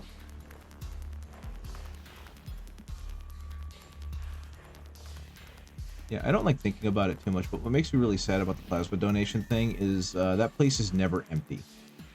And while yes, that's good for the plasma donation center, that also says a lot about where our country is, that a place like a plasma donation center with economic incentive is almost stuffed to the gills because that many people need that kind of money. So without getting too much on my soapbox, that sucks. But it is what it is. It's a function of society. Yeah, let's see. Highlight a little higher. Highlight a little higher.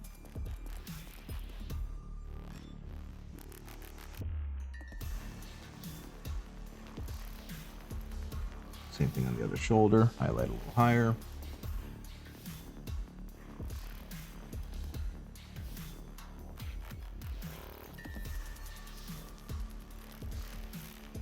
Okay.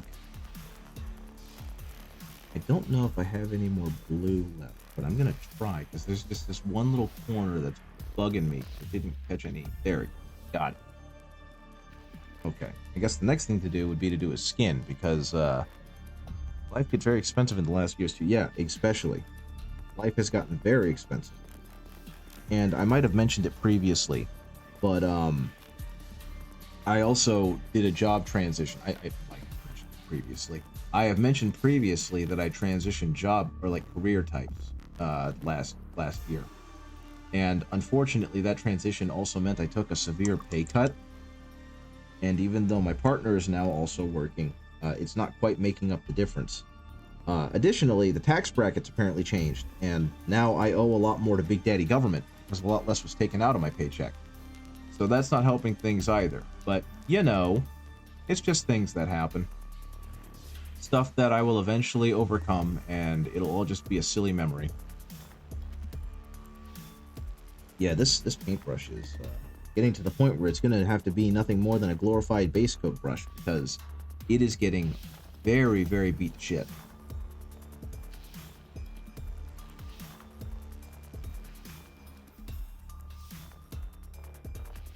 For those who are not super aware, if you have a really nice brush and you end up destroying it, congrats. You may not have a nice brush anymore, but now you've got a really nice base coat brush or a really nice dry brush, depending on where you're going with it.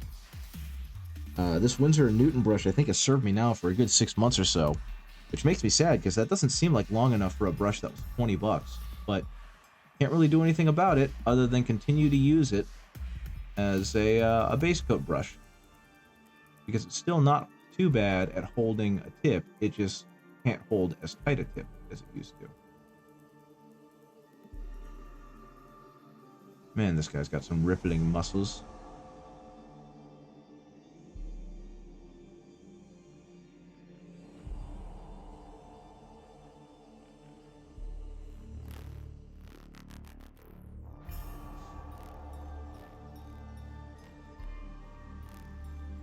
I'm just gonna go ahead and skeleture. But yeah, I'll be honest, until I picked up this guy, I didn't even really think about the fact that these models were so much bigger. And that might be one of the reasons why I'm enjoying painting them so much, is because the tolerance for messing up, quote unquote, is considerably grander. So it feels like I could use a slightly larger, more flawed brush, and it will still get me pretty good results.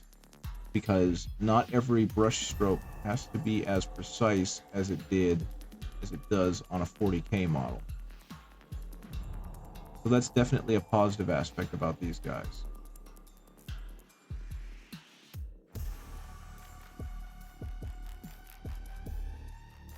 He's got a little goatee there, so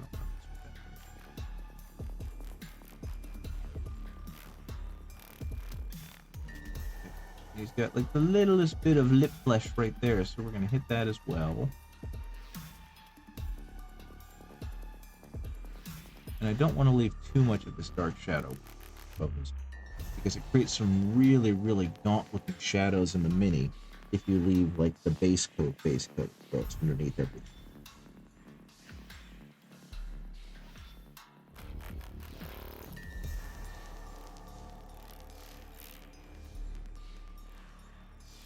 My understanding is when you do have a really dark base coat, like a maroon or a magenta or a brown underneath the skin, you generally just want to leave that right under the eyes and like, otherwise it creates too dark shadow. And I've been really bad about that. I'm trying to get better, so you're kind of watching me improve in real time.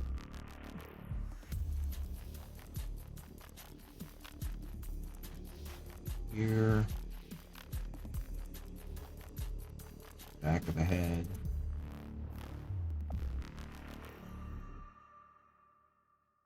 Oh, that big bulging neck vein too. Good lord.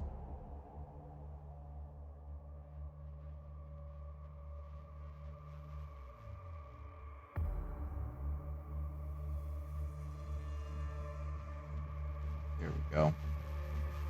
Yeah, you can kind of clearly see that most of that original Gal Vorbak red has been covered, which is the plan.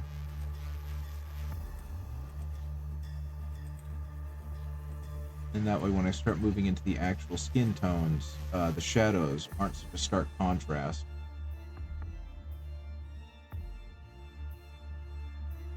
Which is, of course, going to be very good for what we're looking for.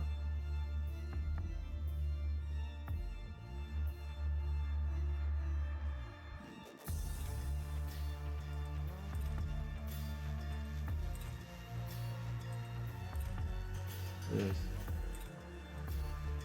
Okay. Now into this rose gold combination.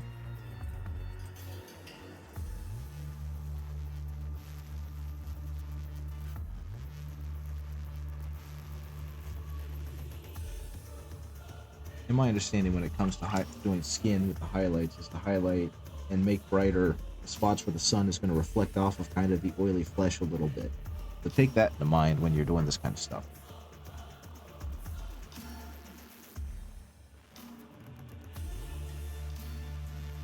And what I'm probably going to do with this, because this is a living, breathing character with ruddy skin, is I'm probably actually going to go ahead and hit this with a wash. And we'll see how that looks. I generally don't like them, but given how dark some of him is still left, I don't want that to be there. I'm going to get that washed out. Actually, you know what I could do? Is I could just take this kind of pinkish complexion and really water it down. Sorry guys, I'm kind of thinking out loud. It's been a while since I've had to paint a lot of bare skin since I've been doing Space Marines and shit. Or things that have like horrifying bare skin and not just kind of human bare skin.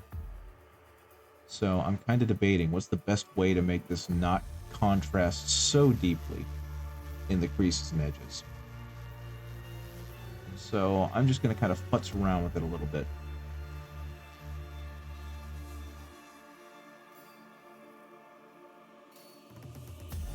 Okay. Same thing here.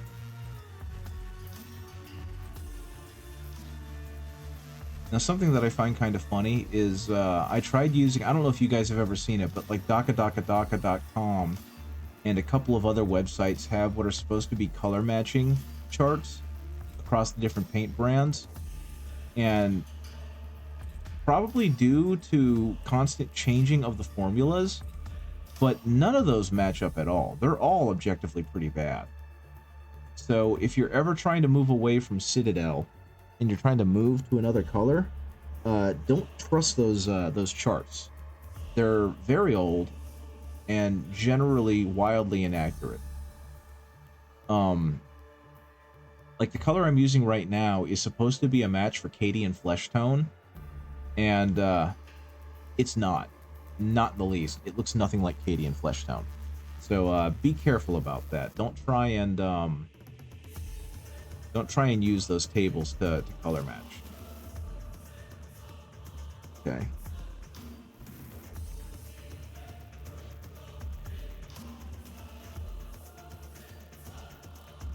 And of course, one of the biggest problems I've always had with the color matching is you've really got to try and just eyeball it a lot of the times.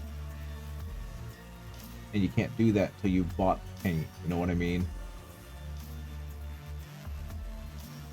So all I can say is best of luck when it comes to the color matching across paint lines.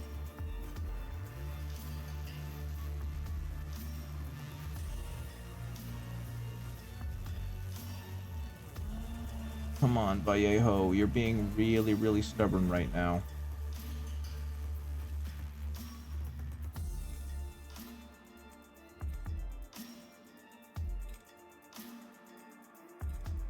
I think I made a mistake, guys. I was not supposed to go this detailed on this character. But it's skin. And I feel like if you do skin wrong, it looks bad. Tales of Painter has really good color tables. They're painted in photographs. Some are free on the homepage. See, that's smart.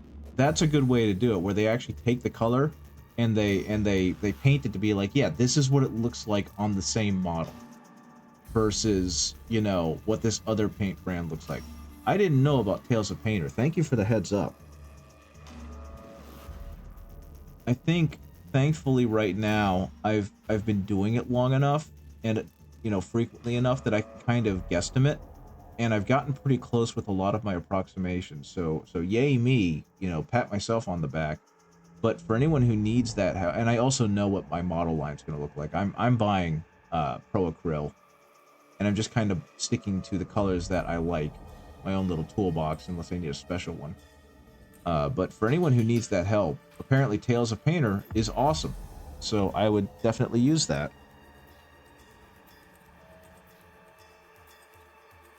What I also need to do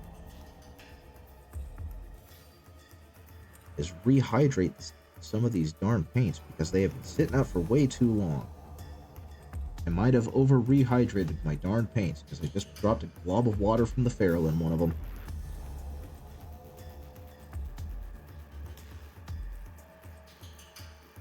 I don't know. So what's everyone else working on right now while I struggle to finesse this guy's face into existence?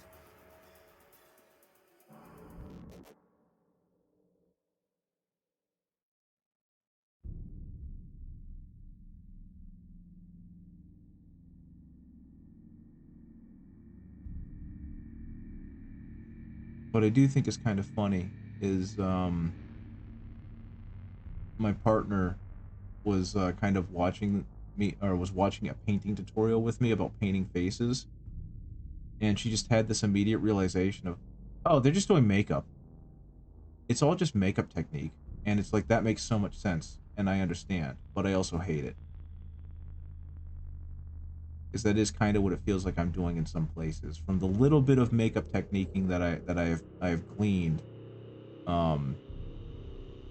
it is kind of just that. Working on your banner bearer. Had him prime for a bit, but not the drive to tackle him before. Well, I'm glad I'm giving you an excuse to work on him. Especially because, as wildly impractical as they are in modern standards, I do not care. Banner bearers are the coolest thing in the world, and every army needs one. I need to find an excuse to put my Primaris Ancient out on the battlefield. Because he's got a sick-ass banner, and I need to have him attached to a unit just so he can die holding a point with that banner.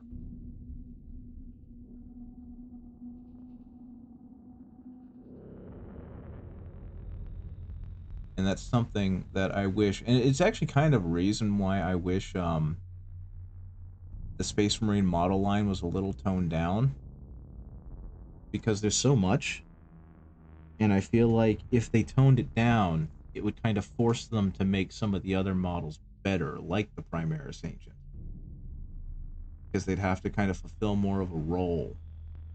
And yeah, I wanted, in the same reason I want excuses to run more Hammerfall bunkers / drop pods.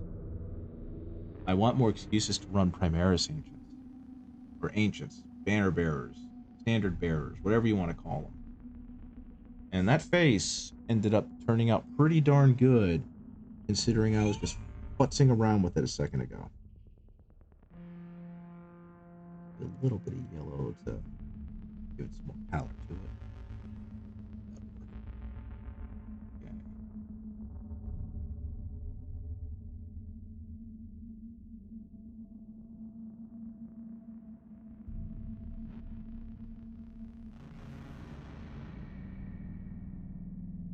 So yeah, I accidentally painted this guy that I have no idea who he is really well. His skin is turning out fantastic, and it's purely by accident. It's been a while, painted bone-colored robes a bit, so that's an interesting exercise. Yeah, that stuff's difficult. I found that I enjoy painting dark-colored robes because it's easier to like promote that contrast, but with the lighter stuff, and like the Emperor's Children kind of reminded me of that. I'm pretty bad at it, and it makes me sad. So anytime I have a chance to get better at it is definitely a boon. So I hope that this turns out to be a good exercise for you, to help you reinforce how you used to do it.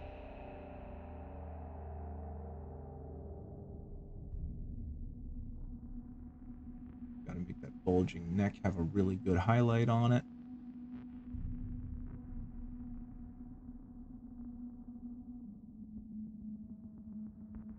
Okay. Is difficult.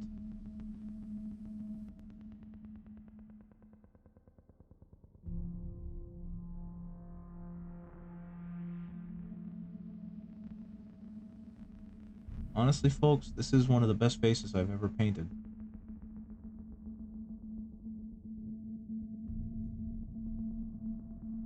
I don't remember where I saw it, probably a Jose da Vinci or a Sergio Calvo, but I remember them adding some yellow to a more gaunt color to bring more color out for a highlight, and I just did that. I added some ice yellow, and it's doing some pretty heavy lifting on working as a highlight color for this dude's face.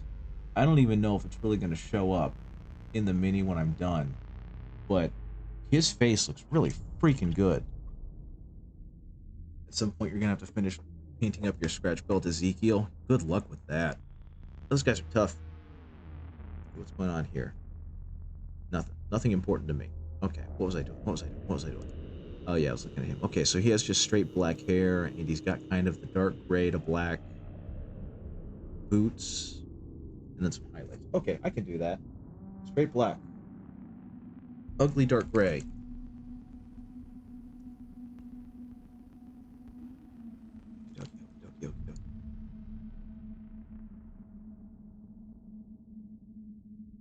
Speaking of Ezekiel, I need to have more excuses to run my custom chapter master.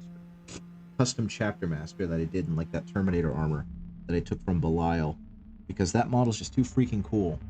And I dislike the fact that he's just kind of sitting on a shelf now. It's just one of those reminders that I need to play more 40k.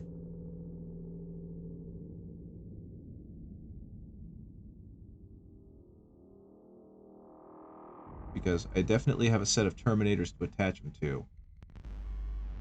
I just need to have more excuses to actually play the darn model. So who knows? Hopefully that'll happen again. Hopefully it will be good.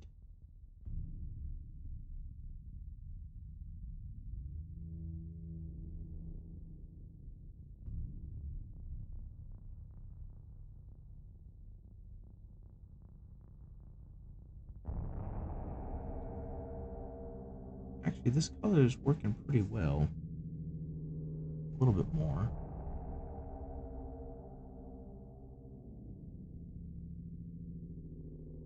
Well, right now this is a very watered down, just straight black from Pro Acryl. And as you can see, it's not getting great coverage. In fact, it's almost acting like a contrast paint, but that's perfectly okay. Okay, now time to get the part that I was actually most worried about, which was his facial hair. Because honestly, I don't think I have a brush that is fine enough to actually hit the facial hair. So this is going to be like 90% me poking my head in real close and trying to hit the hair. Which unfortunately, I guess, just meant that the back of my head was captured on camera.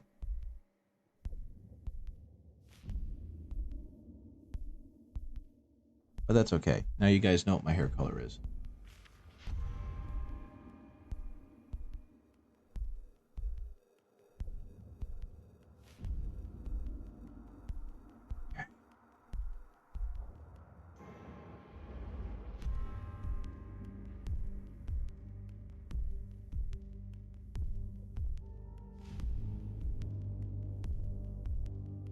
Okay.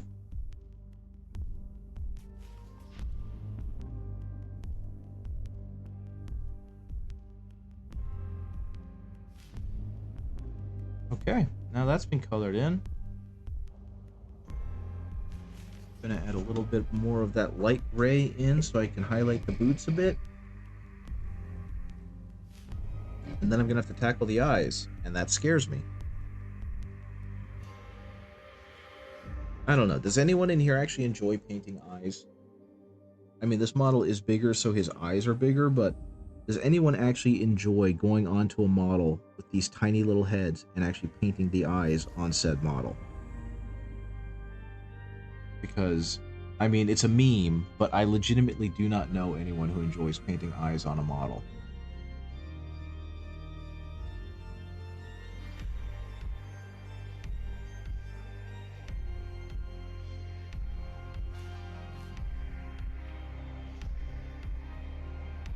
Eyes are so tiny, it's not really worth it. Yeah, exactly. Like, the only time I feel like you really need to paint them is if you're doing, like, a competition piece or a leader model that you want to look super really hyper detailed. And of course, me being a dingus, I paint all of them, but that's because I enjoy painting faces in general. I do not enjoy painting the eyes, but at some point I'll get better, right? You keep going back to that well, eventually you get really good at fetching water, I suppose. And so that's kind of where I am with painting eyes. There we go. Now he's got a little bit more. You only bother on creatures usually. Yeah, the big ones. The big ones that really need it. Okay. Here we go. It's time for the eyes. Or if they're glowing. Yeah, that is true. Glowing eyes always look awesome. So it's kind of important to paint them when they're like that. Kind of like what I did on little Emperor's Children model there. Speaking of, those pink streaks I accidentally put in the hair, I kind of love that. And now I think that's going to have to be mandatory on any Emperor's Children model that I do with a plume. They're just going to get pink rocker streaks in their hair. Okay, so here's the moment of truth, guys. Am I going to be able to paint these eyes with this beat the shit Winsor & Newton? Because I am not opening a new Winsor & Newton brush on a model like this. Okay. Shared your progress in the Discord. I'll look at it in a second. Right now I'm trying to, like, lock in.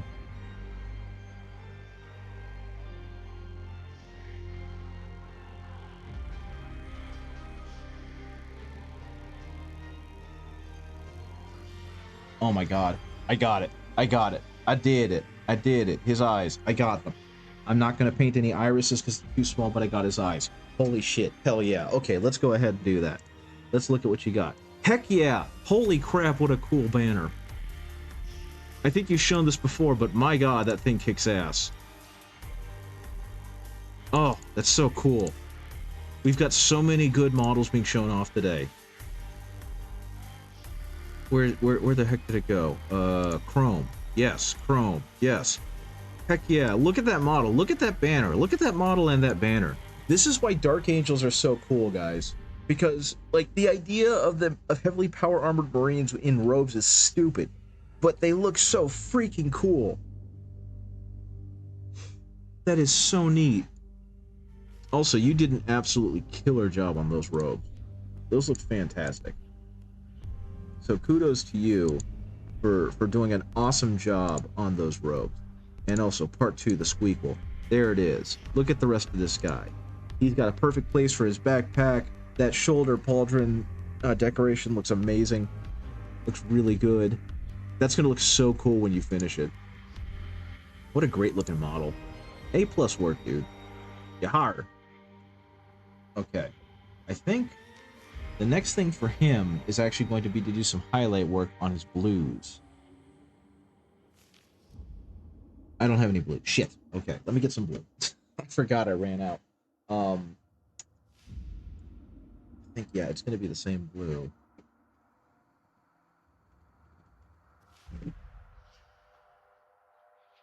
Going to use the same blue, which is Vallejo, or not Vallejo. This is actually the one. This one's a weird one because it's the only I have, but it's scale color 75, and it's deep blue. I bought this on the recommendation of, I think, Miniac, who said that they use it for like dark shade colors. So I was like, okay, cool, I'll give that a shot. And if you've never used scale 75 before, it's kind of a weird ducky because it uses like a resin-based medium instead of a not resin-based medium. I don't know what the other ones use, but it's got a weird texture to it, and it's got weird consistency. But I will also say that I really like it, and if it wasn't for the fact that I found Pro-Acryl, I probably would transition over to scale 75. I was actually in the process of making like shopping carts and whatnot for when I had some money. But since Pro-Acryl is being locally sold, I got to try them out. I was kind of like, well, I guess I'm sticking with Pro-Acryl now, because Pro-Acryl stuff is also really good. I refuse to use AK Interactive, though that is for personal reasons, and just my general distaste with the kind of things that they're willing to use in their advertising materials. But that's neither here nor there, and shouldn't stop you from using them, because they are also legitimately very good paints. I am just exercising my right as a consumer to not support them.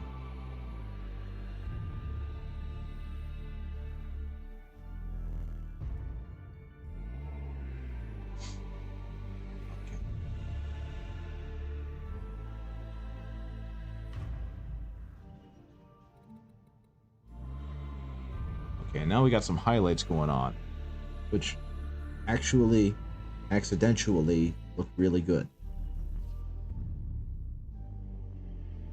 So it looks like I finagled my way into some accidental highlights, because this model is well designed and the highlights are very clearly there. So hitting them with a brush is really easy. I'm excited to see the videos from Adepticon of your favorite mini. Yeah, exactly. I was planning on going to Adepticon this year.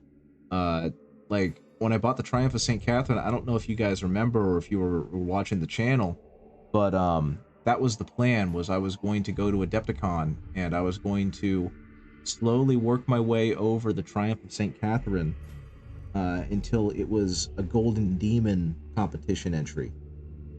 And then life got in the way, and I realized my skill ceiling at the time, and I was like, you know what? Let's not go to Adepticon and enter this as Golden Demon. Yeah, it turned out really good, don't get me wrong. I like my Triumph of St. Catherine, but I would have been embarrassed putting that thing in the cabinet as an entry. Especially because, like, right after I did that, that year's Adepticon, I think it was, had a Triumph of St. Catherine, and that thing just absolutely blew mine out of the water. So while I still love mine, and I still think I did a really good job on mine, it just would have felt really foolish and sad next to the after remembering that one entry that won. Like, the technical chops weren't there yet, and that's perfectly okay, because I've grown a lot as a painter since then. So when I eventually do enter a Golden Demon, which I do plan on doing, don't get me wrong, I still plan on doing it eventually, it'll just be that much better. And the other thing is just monetarily, it's not working out. I got no money. I got no money in which to enter a golden demon or go to an Adepticon. That, and as it turns out, Adepticon actually ended up being on the same weekend as a convention that my wife is going to table at, so wouldn't have been able to go anyway. So it is what it is, but that's all okay.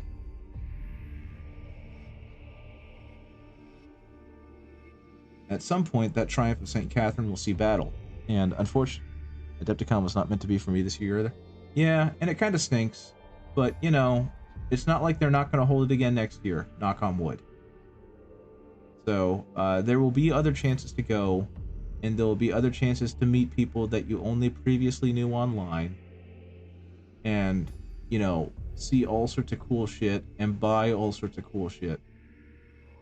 Like, my hope was by this year, my career in IT would have stabilized enough that I'd be making enough money that Adepticon would have been something I could easily have gone to. But that was also extremely ambitious thinking. And yeah, that didn't work out. So it's good. It's all good. It just means that I can look forward to it potentially next year. You'll be at Gen Con, though. Very cool. I will not. I hope you have all the fun in the world, because Gen Con's another one of those super cool, like, man, I can't wait to eventually go one day conventions.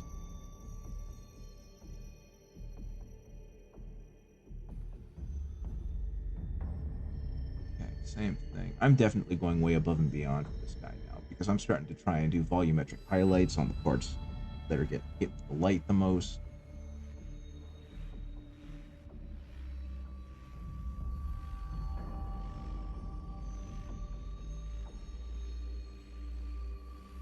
I'm trying to make this guy look like the dang box art.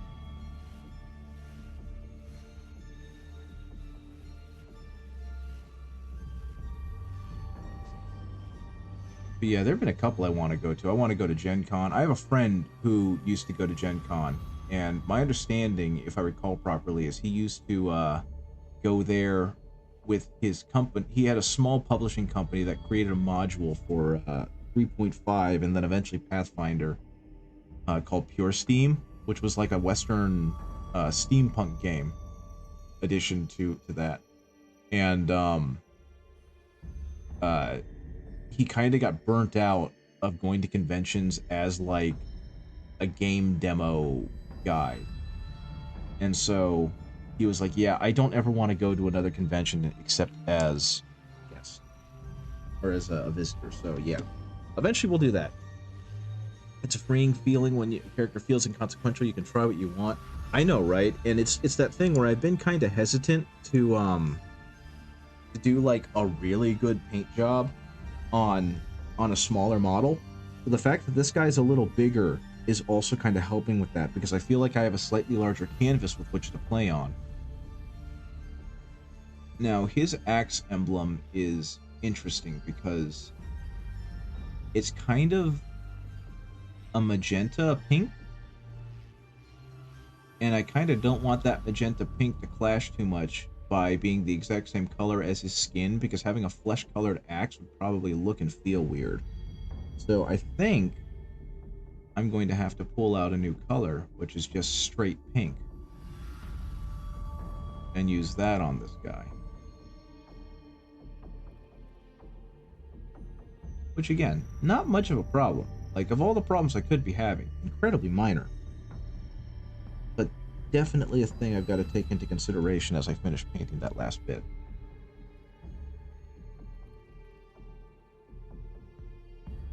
And yeah, as much as I dislike the Disharmonist, I specifically started painting him first because he was my least favorite of the Noise Marine models.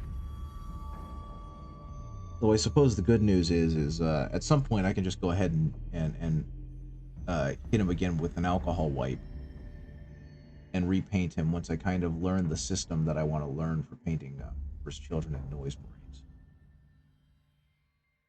Okay, you have paint on you, but you are also dry. You are useless to me. There we go. There we go. There we go. Now the color is running free.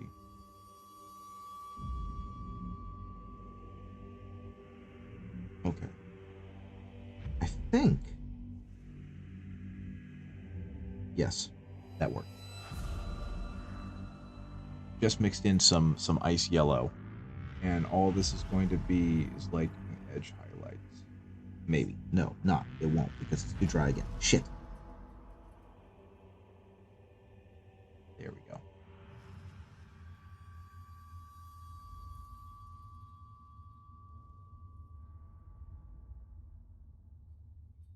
Edge highlight, darn it. Edge highlight. There it goes.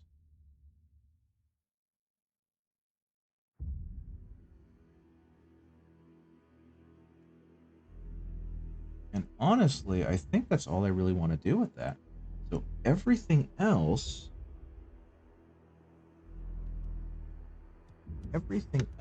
is going. First of all, I'm cleaning off this palette because it's now disgusting. But I think the half of the weapon is going to have to be repainted with metallic, and then I don't know what I want to do for like the wrapping because it looks like there's supposed to be a grip bar on there, but the grip bar, at least in the key art, is kind of the same color as the rest of the half. It's all just the metallic color. You might have to get some Crisis Protocol minis at some point. They seem fun to paint. Marvel characters always have strong color schemes. I think that's the other thing that's helped is I'm not feeling the same kind of anxiety about painting the scheme just right. And because of how these things are designed, they take paint really well. I know that's a weird thing to say, but the MCP minis take paint really well. And I have not found a mini that hasn't been fun to paint from Marvel Crisis Protocol. So take that as you will. Because like I said, I don't even know who this character was, and I had a lot of fun painting him. I'm not quite done. I still need to kind of touch up his axe because it got a little bit, messed up while I was painting it. But yeah, this was a pretty good one. Okay, so what I think I'm going to do is I'm going to use this Chainmail Silver, which is just a Vallejo metallic paint, and I'm going to go back over the entire axe because I used the speed paint on it initially, but I don't think it turned out the way I want it to. Which also means, though, I'm going to have to shift and stop using this paint cup. Yeah, let's go ahead and that. Yeah, this is going to be considerably. And I think my favorite thing has been, as with any model, you can do this with pretty much any model, but it tends to work well with ones with good detail and texture. But I've seen a lot of the Marvel Crisis Protocol minis being used by like very, very skilled painters to get really high detail jobs done with them. And these models really scale to that well because they do have enough detail that if you wanted to go fully ham and really work on it, you would have a very good canvas to do that. Because like, WizKids minis, they have a ceiling. You're not going to be able to paint those too well simply because of how they're designed and the molding process. But with these Marvel Crisis Protocol minis, they're well enough sculpted that if you wanted to, you could really turn one of these to a cool piece of art. You know what I mean? As opposed to just like a game piece that is shaped like a Marvel character, like you'd find in a board game. And that's not to pick on board games because they're wearing a lot of hats when you buy like a board game that's playable right out the box. So if the miniatures aren't great, that's not the focus of them in the first place. Unless you're buying something like Kingdom Death, you know what I mean? Oh, where'd he go? Hello? Uh-oh. Oh, there he is. I've got the exposure down so low, I didn't even notice my head was blocking the camera. Wow. I'm a streamer. Okay. Okay. You have to go, some work on the garden? Have fun working out in the garden. I'm glad that it's nice enough outside that you can do that. Okay, and with that being done, I think this guy's pretty much done. I mean, you can really see kind of where the highlights are working and where the shadows are working. Face looks pretty darn good. Axe looks about as good as it's gonna get. Yeah, cool. Cool. I'm glad that turned out like it did. I'm also glad I based all these guys a while ago because that's definitely helping. Next one that I want to start working on is I don't know. Let's find out. Who do I want to work? Who do I want to work? I already did those two. I could do Sif, I guess. Sif's got a funky pose. Where's oh, there's Baron Mordo. Baron Mordo, or not Baron Mordo, Baron Zemo. Looks like he's be pretty easy. He's just kind of like weird pinks and grays. Yeah, he looks like he won't be that difficult, so I'll go ahead and give him a work through. If you haven't seen him yet, Baron Zemo's cast it's a good one, I guess, but they did a second one that looks a whole lot better. So this is what I'm working with now. He's basically purple pink, except for his bodysuit, which is all black, like blacks and grays. So he's going to be a pretty easy one. And white boots and gloves, apparently, because that's the most intelligent thing to wear. But yeah, let's go ahead and start working on him, I suppose. Let's see what we can do with this lad. The first thing I'm going to do is undo all of that wonderful Zenithal priming that I did and take him all the way down to black. And then I guess slowly build him back up to a gray highlight.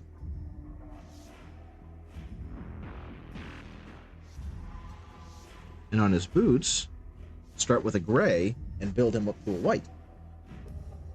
Oops. I will say, the one thing I dislike about Pro Acryl's dropper bottles is that because of how they're designed, they always leave like a bead of paint at the very top. And unless you have like tissue paper to knock it off, it tends to create a mess.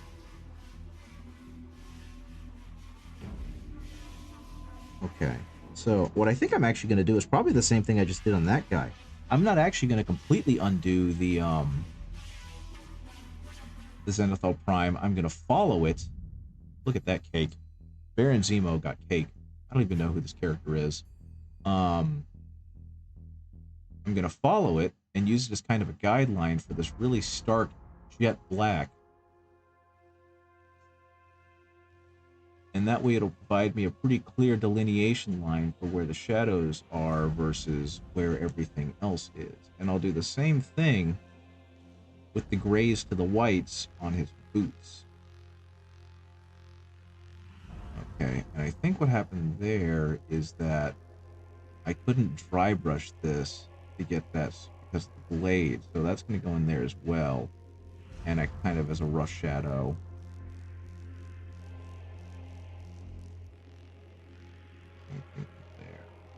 There.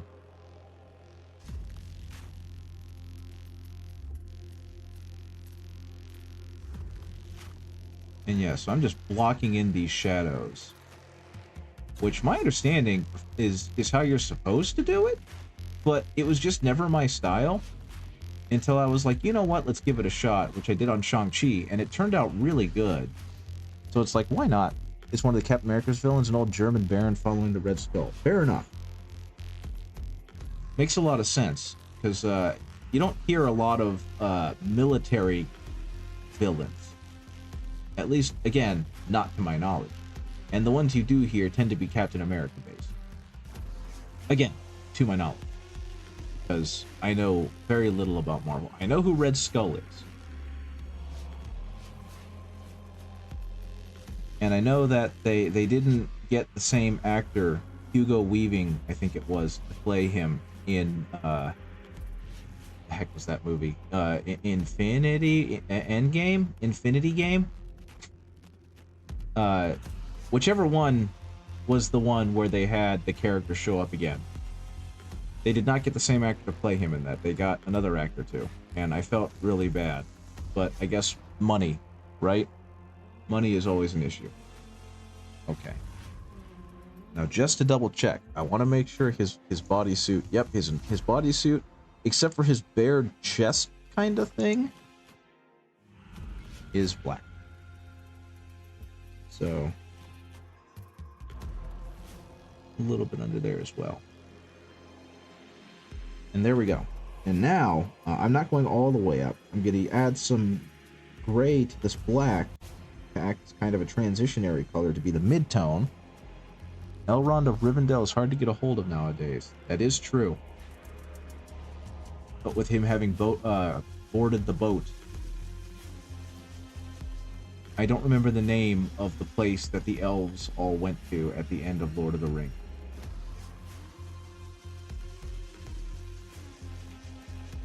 Actually, in his case, the place that he went to after Lord of the Rings was the Matrix. So yeah, it would be very difficult. The West. I thought it had a specific name. I might be thinking of another story where something similar happened, because I know that I read a lot of the Chronicles of Prydain when I was a kid, and the Chronicles of Prydain, they didn't closely follow Lord of the Rings, but they were very clearly inspired by Lord of the Rings. And if I recall right, the character had the same kind of choice to make, where it's like, board the ship and go to the place, or stay back and be. I mean, you're correct that it's Valinor, but it's not what I'm thinking of. I think I'm thinking of the Chronicles of Prydain.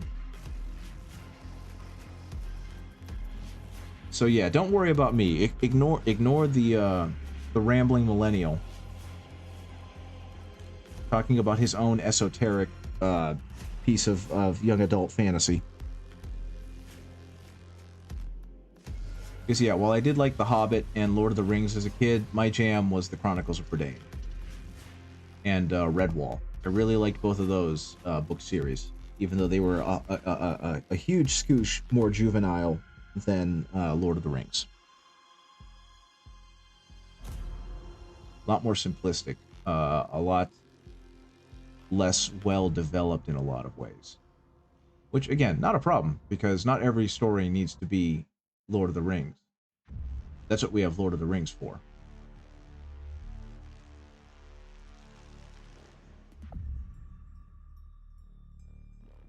Okay. Honestly, watering this down might have made these transitions work better for me. I might have accidentally a good.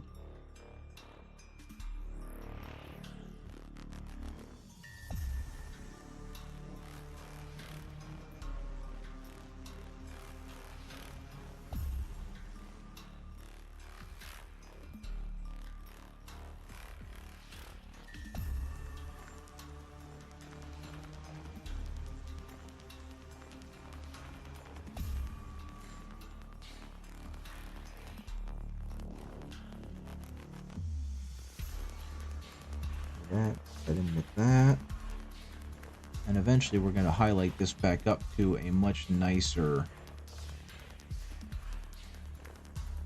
brighter white to act as an offset, as a highlight.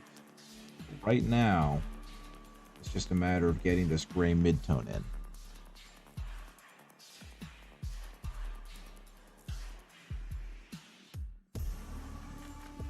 Speaking of the Lord of the... Actually, no. I was going to say, speaking of the Lord of the Rings and the like, I watched the first episode of The Rings of Power with one of my in-laws. And I remember it being okay. Like, it didn't really grab my attention. It was fine for what it was, I guess. But I know it made a lot of people mad. For various reasons. You know. And I heard the second season was a whole lot better. At least in terms of following the source material. Did anyone watch that? Because it sounds like you guys know a lot more and are a lot bigger fans of Lord of the Rings than I am. So I'm just curious if letting it live for another season was enough to kind of redeem Rings of Power for the people that weren't upset about it for political reasons. Because I know it got renewed for a third season.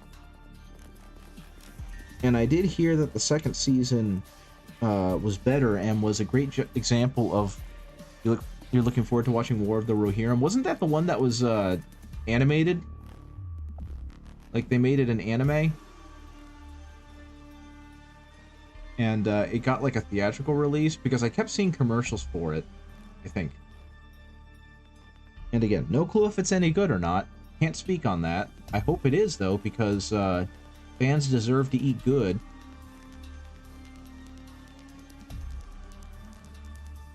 Yeah, Peter Jackson directed it. Oh, that's a lot of different words.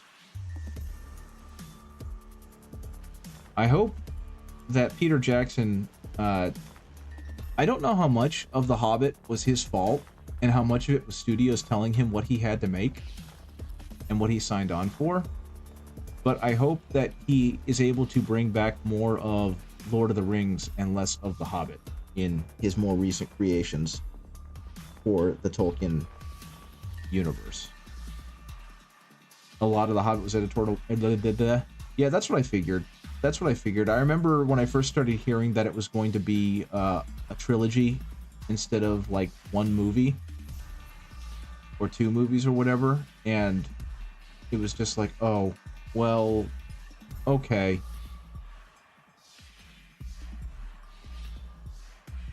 I mean, I'll be honest, I grew up on the Rankin Bass cartoon movie of The Hobbit, and I know it's not the most loyal to the source material either, but I like that movie a lot, so it's the one that I think of when I think of The Hobbit.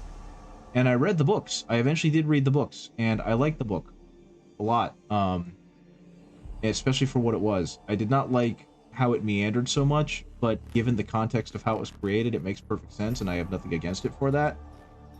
It's just, yeah. I watched the first two. Even Jackson's involvement was the ring rights holders kicking out Guillermo del Toro because they didn't want to take the risk. That sucks.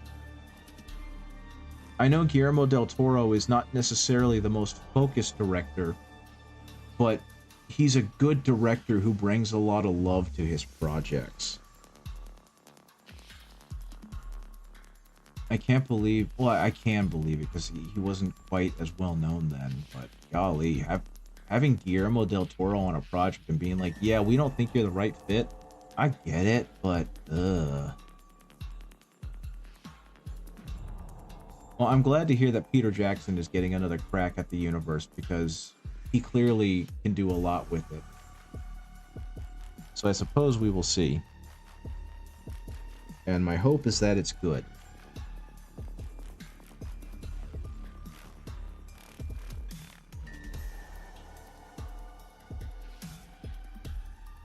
I will say, and I don't really get it, and I hope it goes away, but seeing fandoms, quote unquote fandoms, just praying for the failure of certain franchises and of certain games just to prove their point, it makes me sad, and I'm glad that I don't dedicate my energy to that the way I used to when I was younger.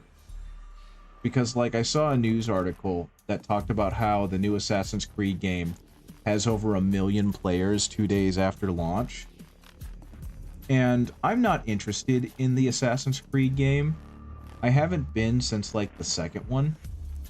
But there are a lot of fans of it, and they're trying to tell a pretty neat story.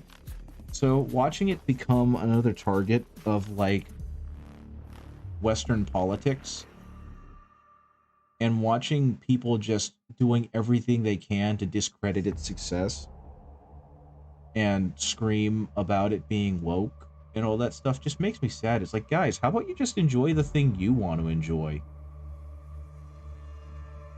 I would have loved to see a Del Toro take on The Hobbit. It would have been so weird. That means the project was already late and Jackson had no pre-production time for anything. That explains a lot about it, actually.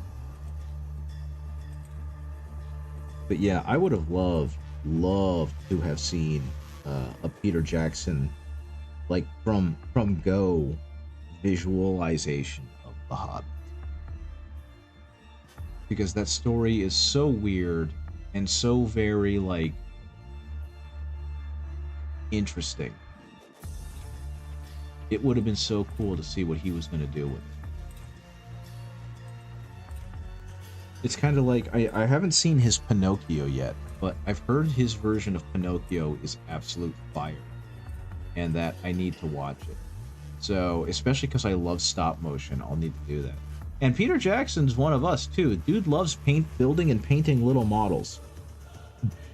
While his are more movie based, it's still really cool seeing him. Like I followed his Twitter for a while before I got off Twitter, and it was just him posting pictures of like the Frankenstein he had built and painted, and you know the creature from the Black Lagoon, like those kind of stuff. He'd buy scale models of those and just paint them up.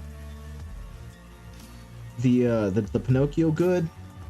That's good to hear. I'd heard the Pinocchio good, and so I'm interested in watching it eventually. So I'm glad to hear once again the reinforcement that it's good. He also restores old airplanes. What a boss! When I'm his age, I want to be as cool as he is. There it is. Okay. Moving into bold titanium white so I can get the highlights on both the gloves and the boots. I will say between his like maroon body glove and the base, this is going to be a very stark mini with how much gray and black he's got on him. Like two-seater dogfighting planes. Oh, so like old planes. That's really cool.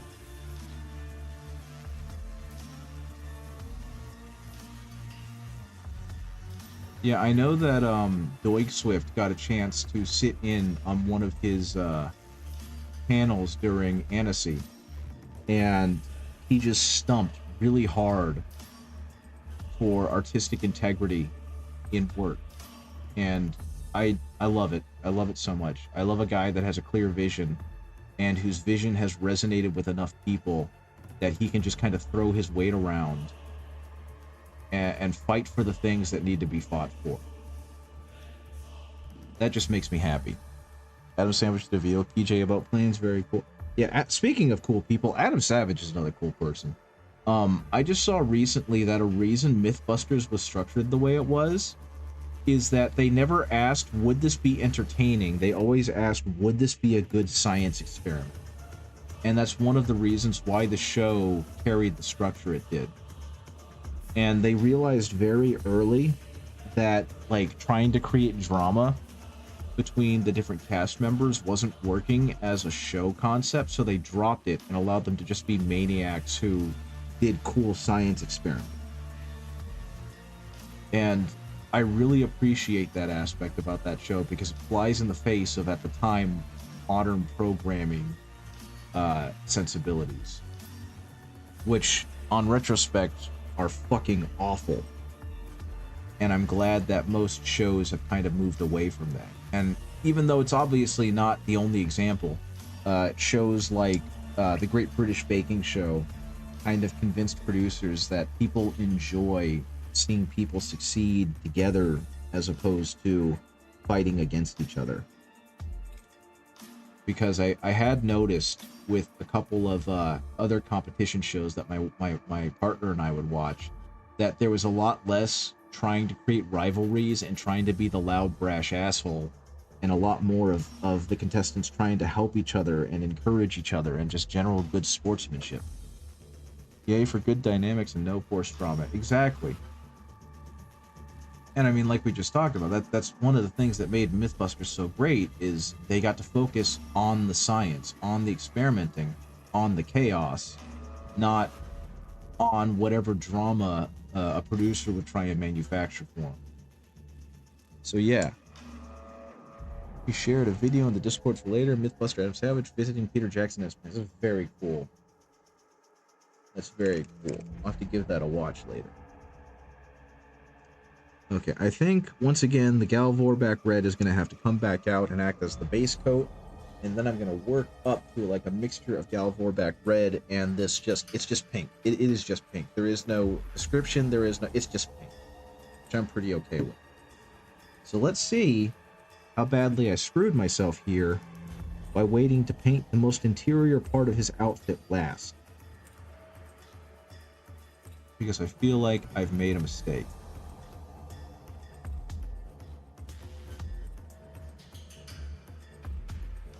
I thinned it down to almost wash consistency so it would get in those crevices.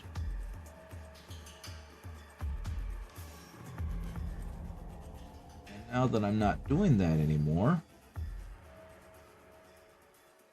I can go ahead and hit everything else, and then eventually go back and paint over it one more time to hit the high spots.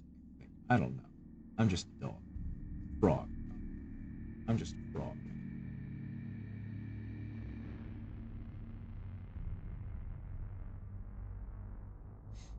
Honestly, other than being really wet, this color is kind of working by itself. Touching up neutral gray is very forgiving. That is true. I'm gonna hair dry. I'm gonna hit this with a hair dry grit. I'm impatient. Oh shit! I missed a spot. I'm so impatient. I missed a spot. There we go. I had that happen a little bit.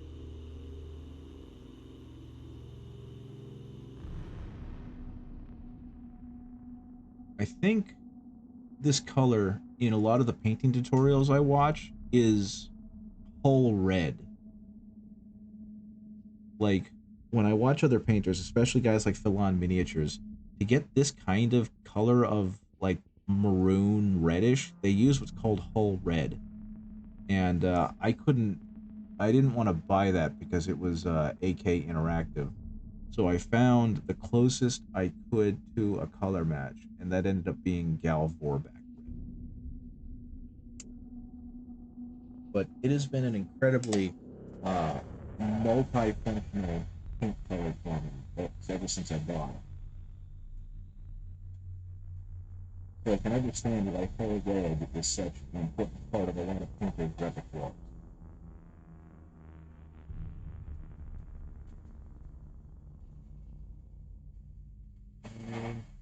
That's about dried out. Okay, I'm going to switch over to a finer toothed comb for this, in this case a finer pointed brush, which is not actually fine. I gotta shake the pink up first, my apologies. So we're gonna go ahead and do the pink next, and mix that in, and see if that does a good enough job at getting the color match that I'm trying to get. Possibly. I might have just needed white, but you know what? We're gonna make this a little bit richer. Add a little bit of pink, and if I need to add some white later, just gonna give me some highlights. And actually, speaking of, what color is eyes? Eyes are white. Very cool. Easy squeezy. Okay. A little bit of water. A little bit of water. There it is. A little bit of pink. Oh, that color is a color. Let's see what we can do here. Whoops, that's way too high. If the Fanatic variant is the same shade, but Army Painter's Crusted Sore is what you use for your maroon. I think the Fanatic paints have whole new names. And that's to really distinguish them from their original War Paints line, is they wanted to give them like new names to say this is a different line of paint, this is a superior line of paint kind of stuff.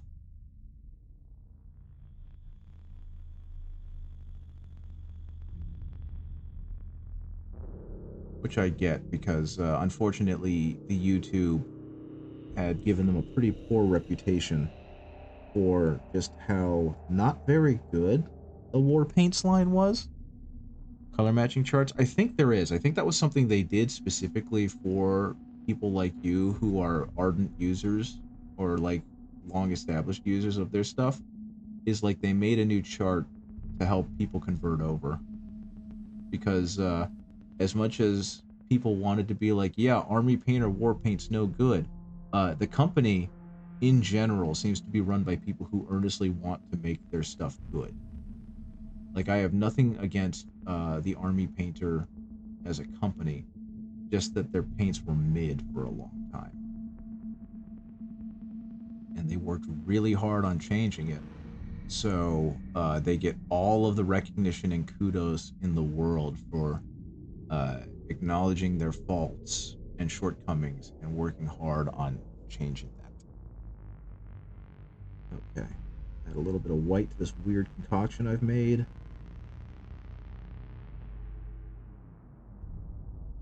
Right.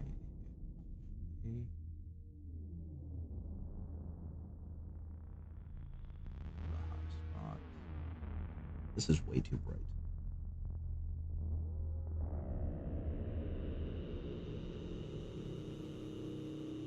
Way too bright. Let's go ahead and knock that down a little bit. Thanks for pointing it out. No problem. I will I'm very big on admitting when I've hecked up, and I'm very big on pointing out how I can fix that issue, you know what I mean? And so for the longest time I talked bad about Army Painter. And so knowing that they've worked really hard to correct the issue that had been pointed out makes me respect them tremendously.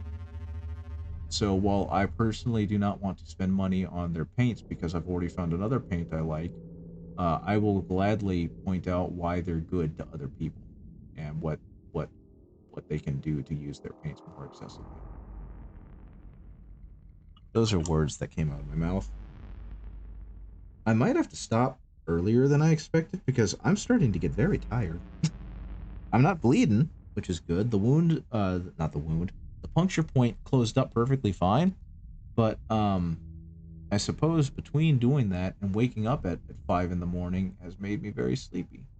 And so I might have to stop a little earlier than expected. And if I do, I'm probably going to go upstairs and either take a nap or play some Yakuza. Okay, and I think that's a pretty good color match. I think I might need to hit his body with a wash because his black suit turned out to just be kind of gray. The chart I found, Basilisk Red. Yeah, cool. That sounds about right. Oh, I know what I can do if I want to knock all of the color back down there. I'm going to go ahead and use the Speed Paint by Army Painter. Yet another thing that I appreciate that they saw the contrast paints and were like, yeah, we should do something like that. We should develop that too. And then they did, and they're good. So I really want to emphasize this. One of the coolest, bar none, one of the coolest things that Army Painter did was on the sides of their paint droppers, they put like both the, I can't remember what it's called, like the color chart name, the basic color chart name, so not just hobby color chart, but like if you're looking for a generalist description, like Beowulf blue is dark purplish blue, and I think that's fantastic. They also did a thing, and it's not on this because it's speed paint, but they also have another chart where they kind of explain where it is on the volume scale. So like they base their system on the triad system, which I don't know if you've seen or heard a lot about, but it lets you know like this is supposed to be the shade color, this is supposed to be the mid-tone, this is supposed to be the highlight. And I think that that's one of the most brilliant things any company has done just for ease of use. And it's like, you guys are geniuses, and like I said, if it wasn't for the fact that I found Proacryl, I would probably have bought all your paints and just used this religiously because it's such a good system for teaching new people. And of course they got like high-level painters and YouTubers to try out their paints and show you exactly how it works. And it seems like they basically paid them to be brutally honest about the paints because they obviously had some complaints about them, but it was nothing as damning as, you know, this paint is awful and I can't use it, or I have to struggle to use it like they had with the old war paints. So it's just cool that that they basically owned up to their issues and then worked to fix them, and then presented themselves to the crowd, to the consumer with, this is what I've done, take it for what you will, we'll let you guys decide whether it's good or not. And the answer was they killed it. Absolutely brilliant. Good stuff on their part. I like companies that have accountability in themselves. Thanks, Goobertown Hobbies. Yeah, exactly. I think between Goobertown Hobbies and to some extent guys like Zumakito Miniatures and Miniac and whatnot, there have been a lot of great breakdowns of these paints, and then great breakdowns of the new paints. And I love that about it. I love seeing companies succeed. I love seeing people succeed. Speaking of succeed, using the speed paints as kind of a shade did exactly what I hoped it would do. It blended in all of the colors and brought it back down. Absolutely aces. Speaking of, I'm gonna do that for this one as well, because I felt like this one was pretty rough. So your cat suit is also going to get this treatment.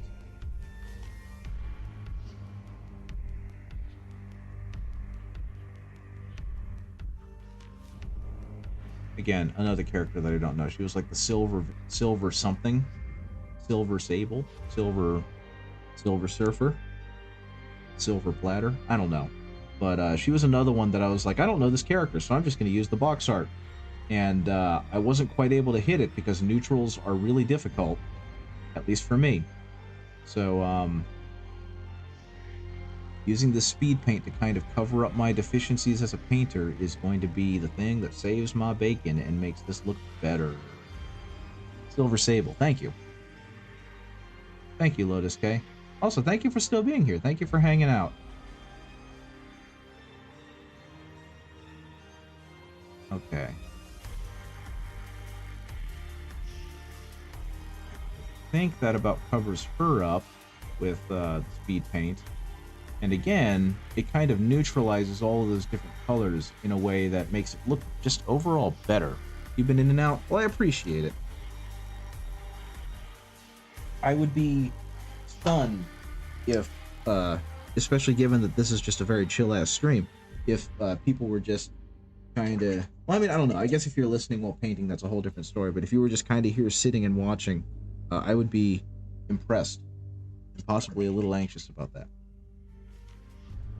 If it looks like a Mithril Silver Chrome. Neat. I didn't know that. You used to have Silver Sable comics? Neat. I have no idea who this character is. Not even the slightest clue. These are characters that are brandy new to me, and it's neat seeing them because something I've always loved about superheroes is seeing people try and find new twists, because I am not that original. So seeing other people being able to do so is neat. Yeah, painting and watching makes sense. Because it's like, this is not something you should have to dedicate a whole lot of spoons to. You know what I mean? Okay. I think for the sword gonna be painted black and then dry brushed with a silver. Just to kind of give it a base to work off of.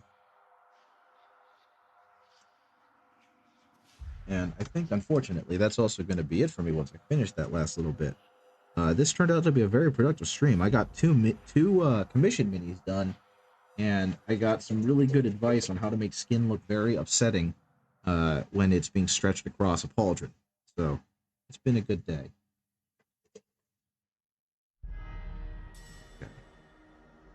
And just so you guys know, I am an absolute heathen when it comes to my wet palette. I basically use it until there's a hole in it. And so what I tend to do with the paints when I'm done with them is I'll just wipe them off with a big makeup brush, and then use that same makeup brush to really impregnate the, saturate the wet palette with water. And then I'll just use some tissue to kind of dab up that paint. So like, my wet palette is just kind of gross looking, but thankfully it's all just old paint. Ta-da! Yeah, impregnate. There's the word I was thinking of was just oversaturate, but impregnate became the word I decided to use. So enjoy that. Saturate was the word I was thinking of. Impregnate was the word that came out. I hate everything about that context. Okay, so it's going to get more water.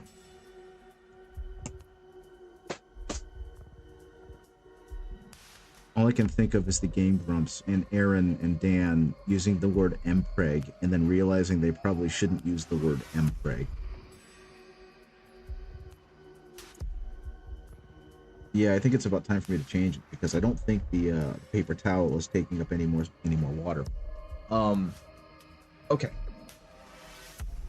That looks like it's sufficiently dry. I think I still got some of the sable silver on this. I do, so we're gonna dry out my paintbrush. See if I can pull up some more of this silver. Knock most of it off. Yep, that's silver all right. And all I'm doing is acting kind of like a dry brush.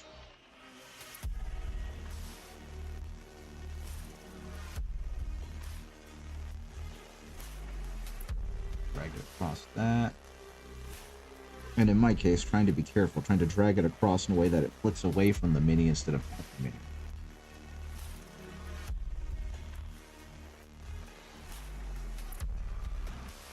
And again, I'm remembering why I hate metallic paints, because in general, I have found them to be awful and useless.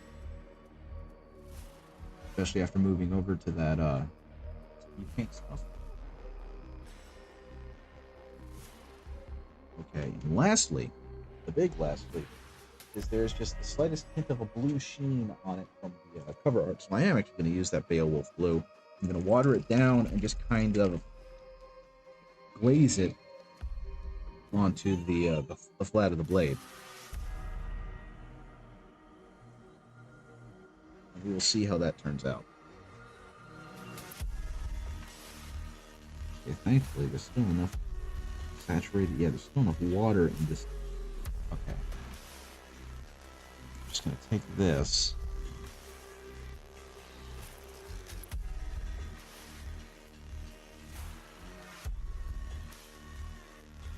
And completely lose the ability to paint a straight line.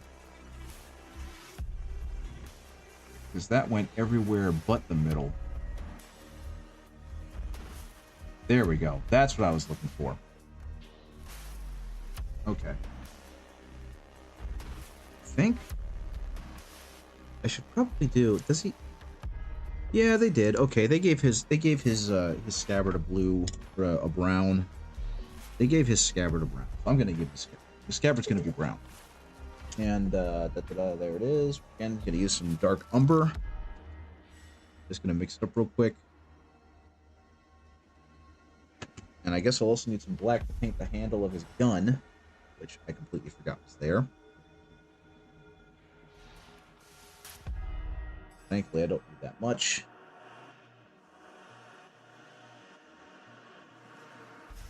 Get the gun first. That was just like a squirt of paint. That's not going to last very long. Did they really? Is that what kind of gun is that supposed to be? Obviously, the one that he uses, but like by the handle, I can't tell. Is that a revolver? I guess it's supposed to be a revolver. I don't know. Yeah, but in that case, revolvers are supposed to have like a wood grip, aren't they? Just in general? Oh well. Okay, same here. Just kind of paint all that down.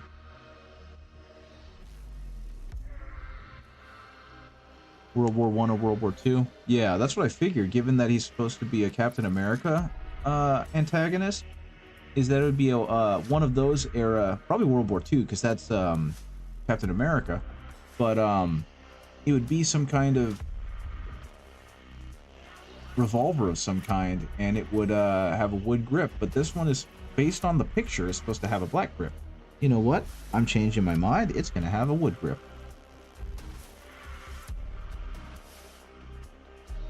I don't have to follow the box art. I am the box art.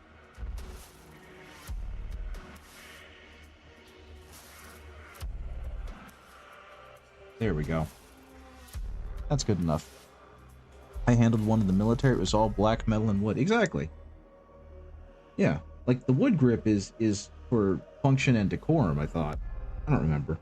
I've actually got a 9mm semi-automatic that what used to be the standard issue sidearm for the United States military, And I know specifically that I got the military version because of the model number and the stuff that came with it.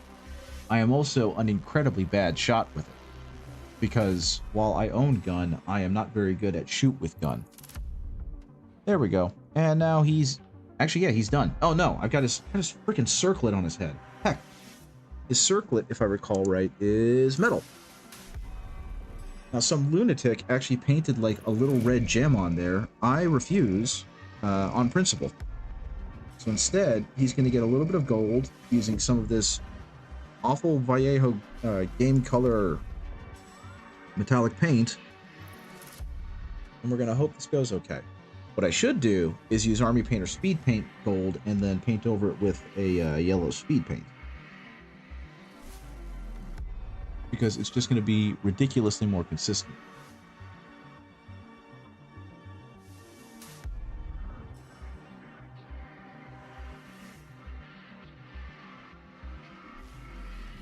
I really dislike how wildly inconsistent this stuff is.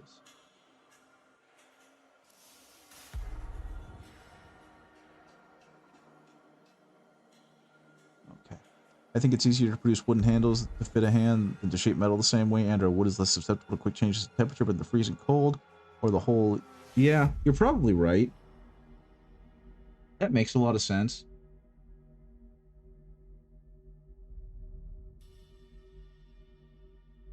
As someone who didn't serve, but instead went straight to college and floundered in there for a little while before becoming a school teacher, I would not know.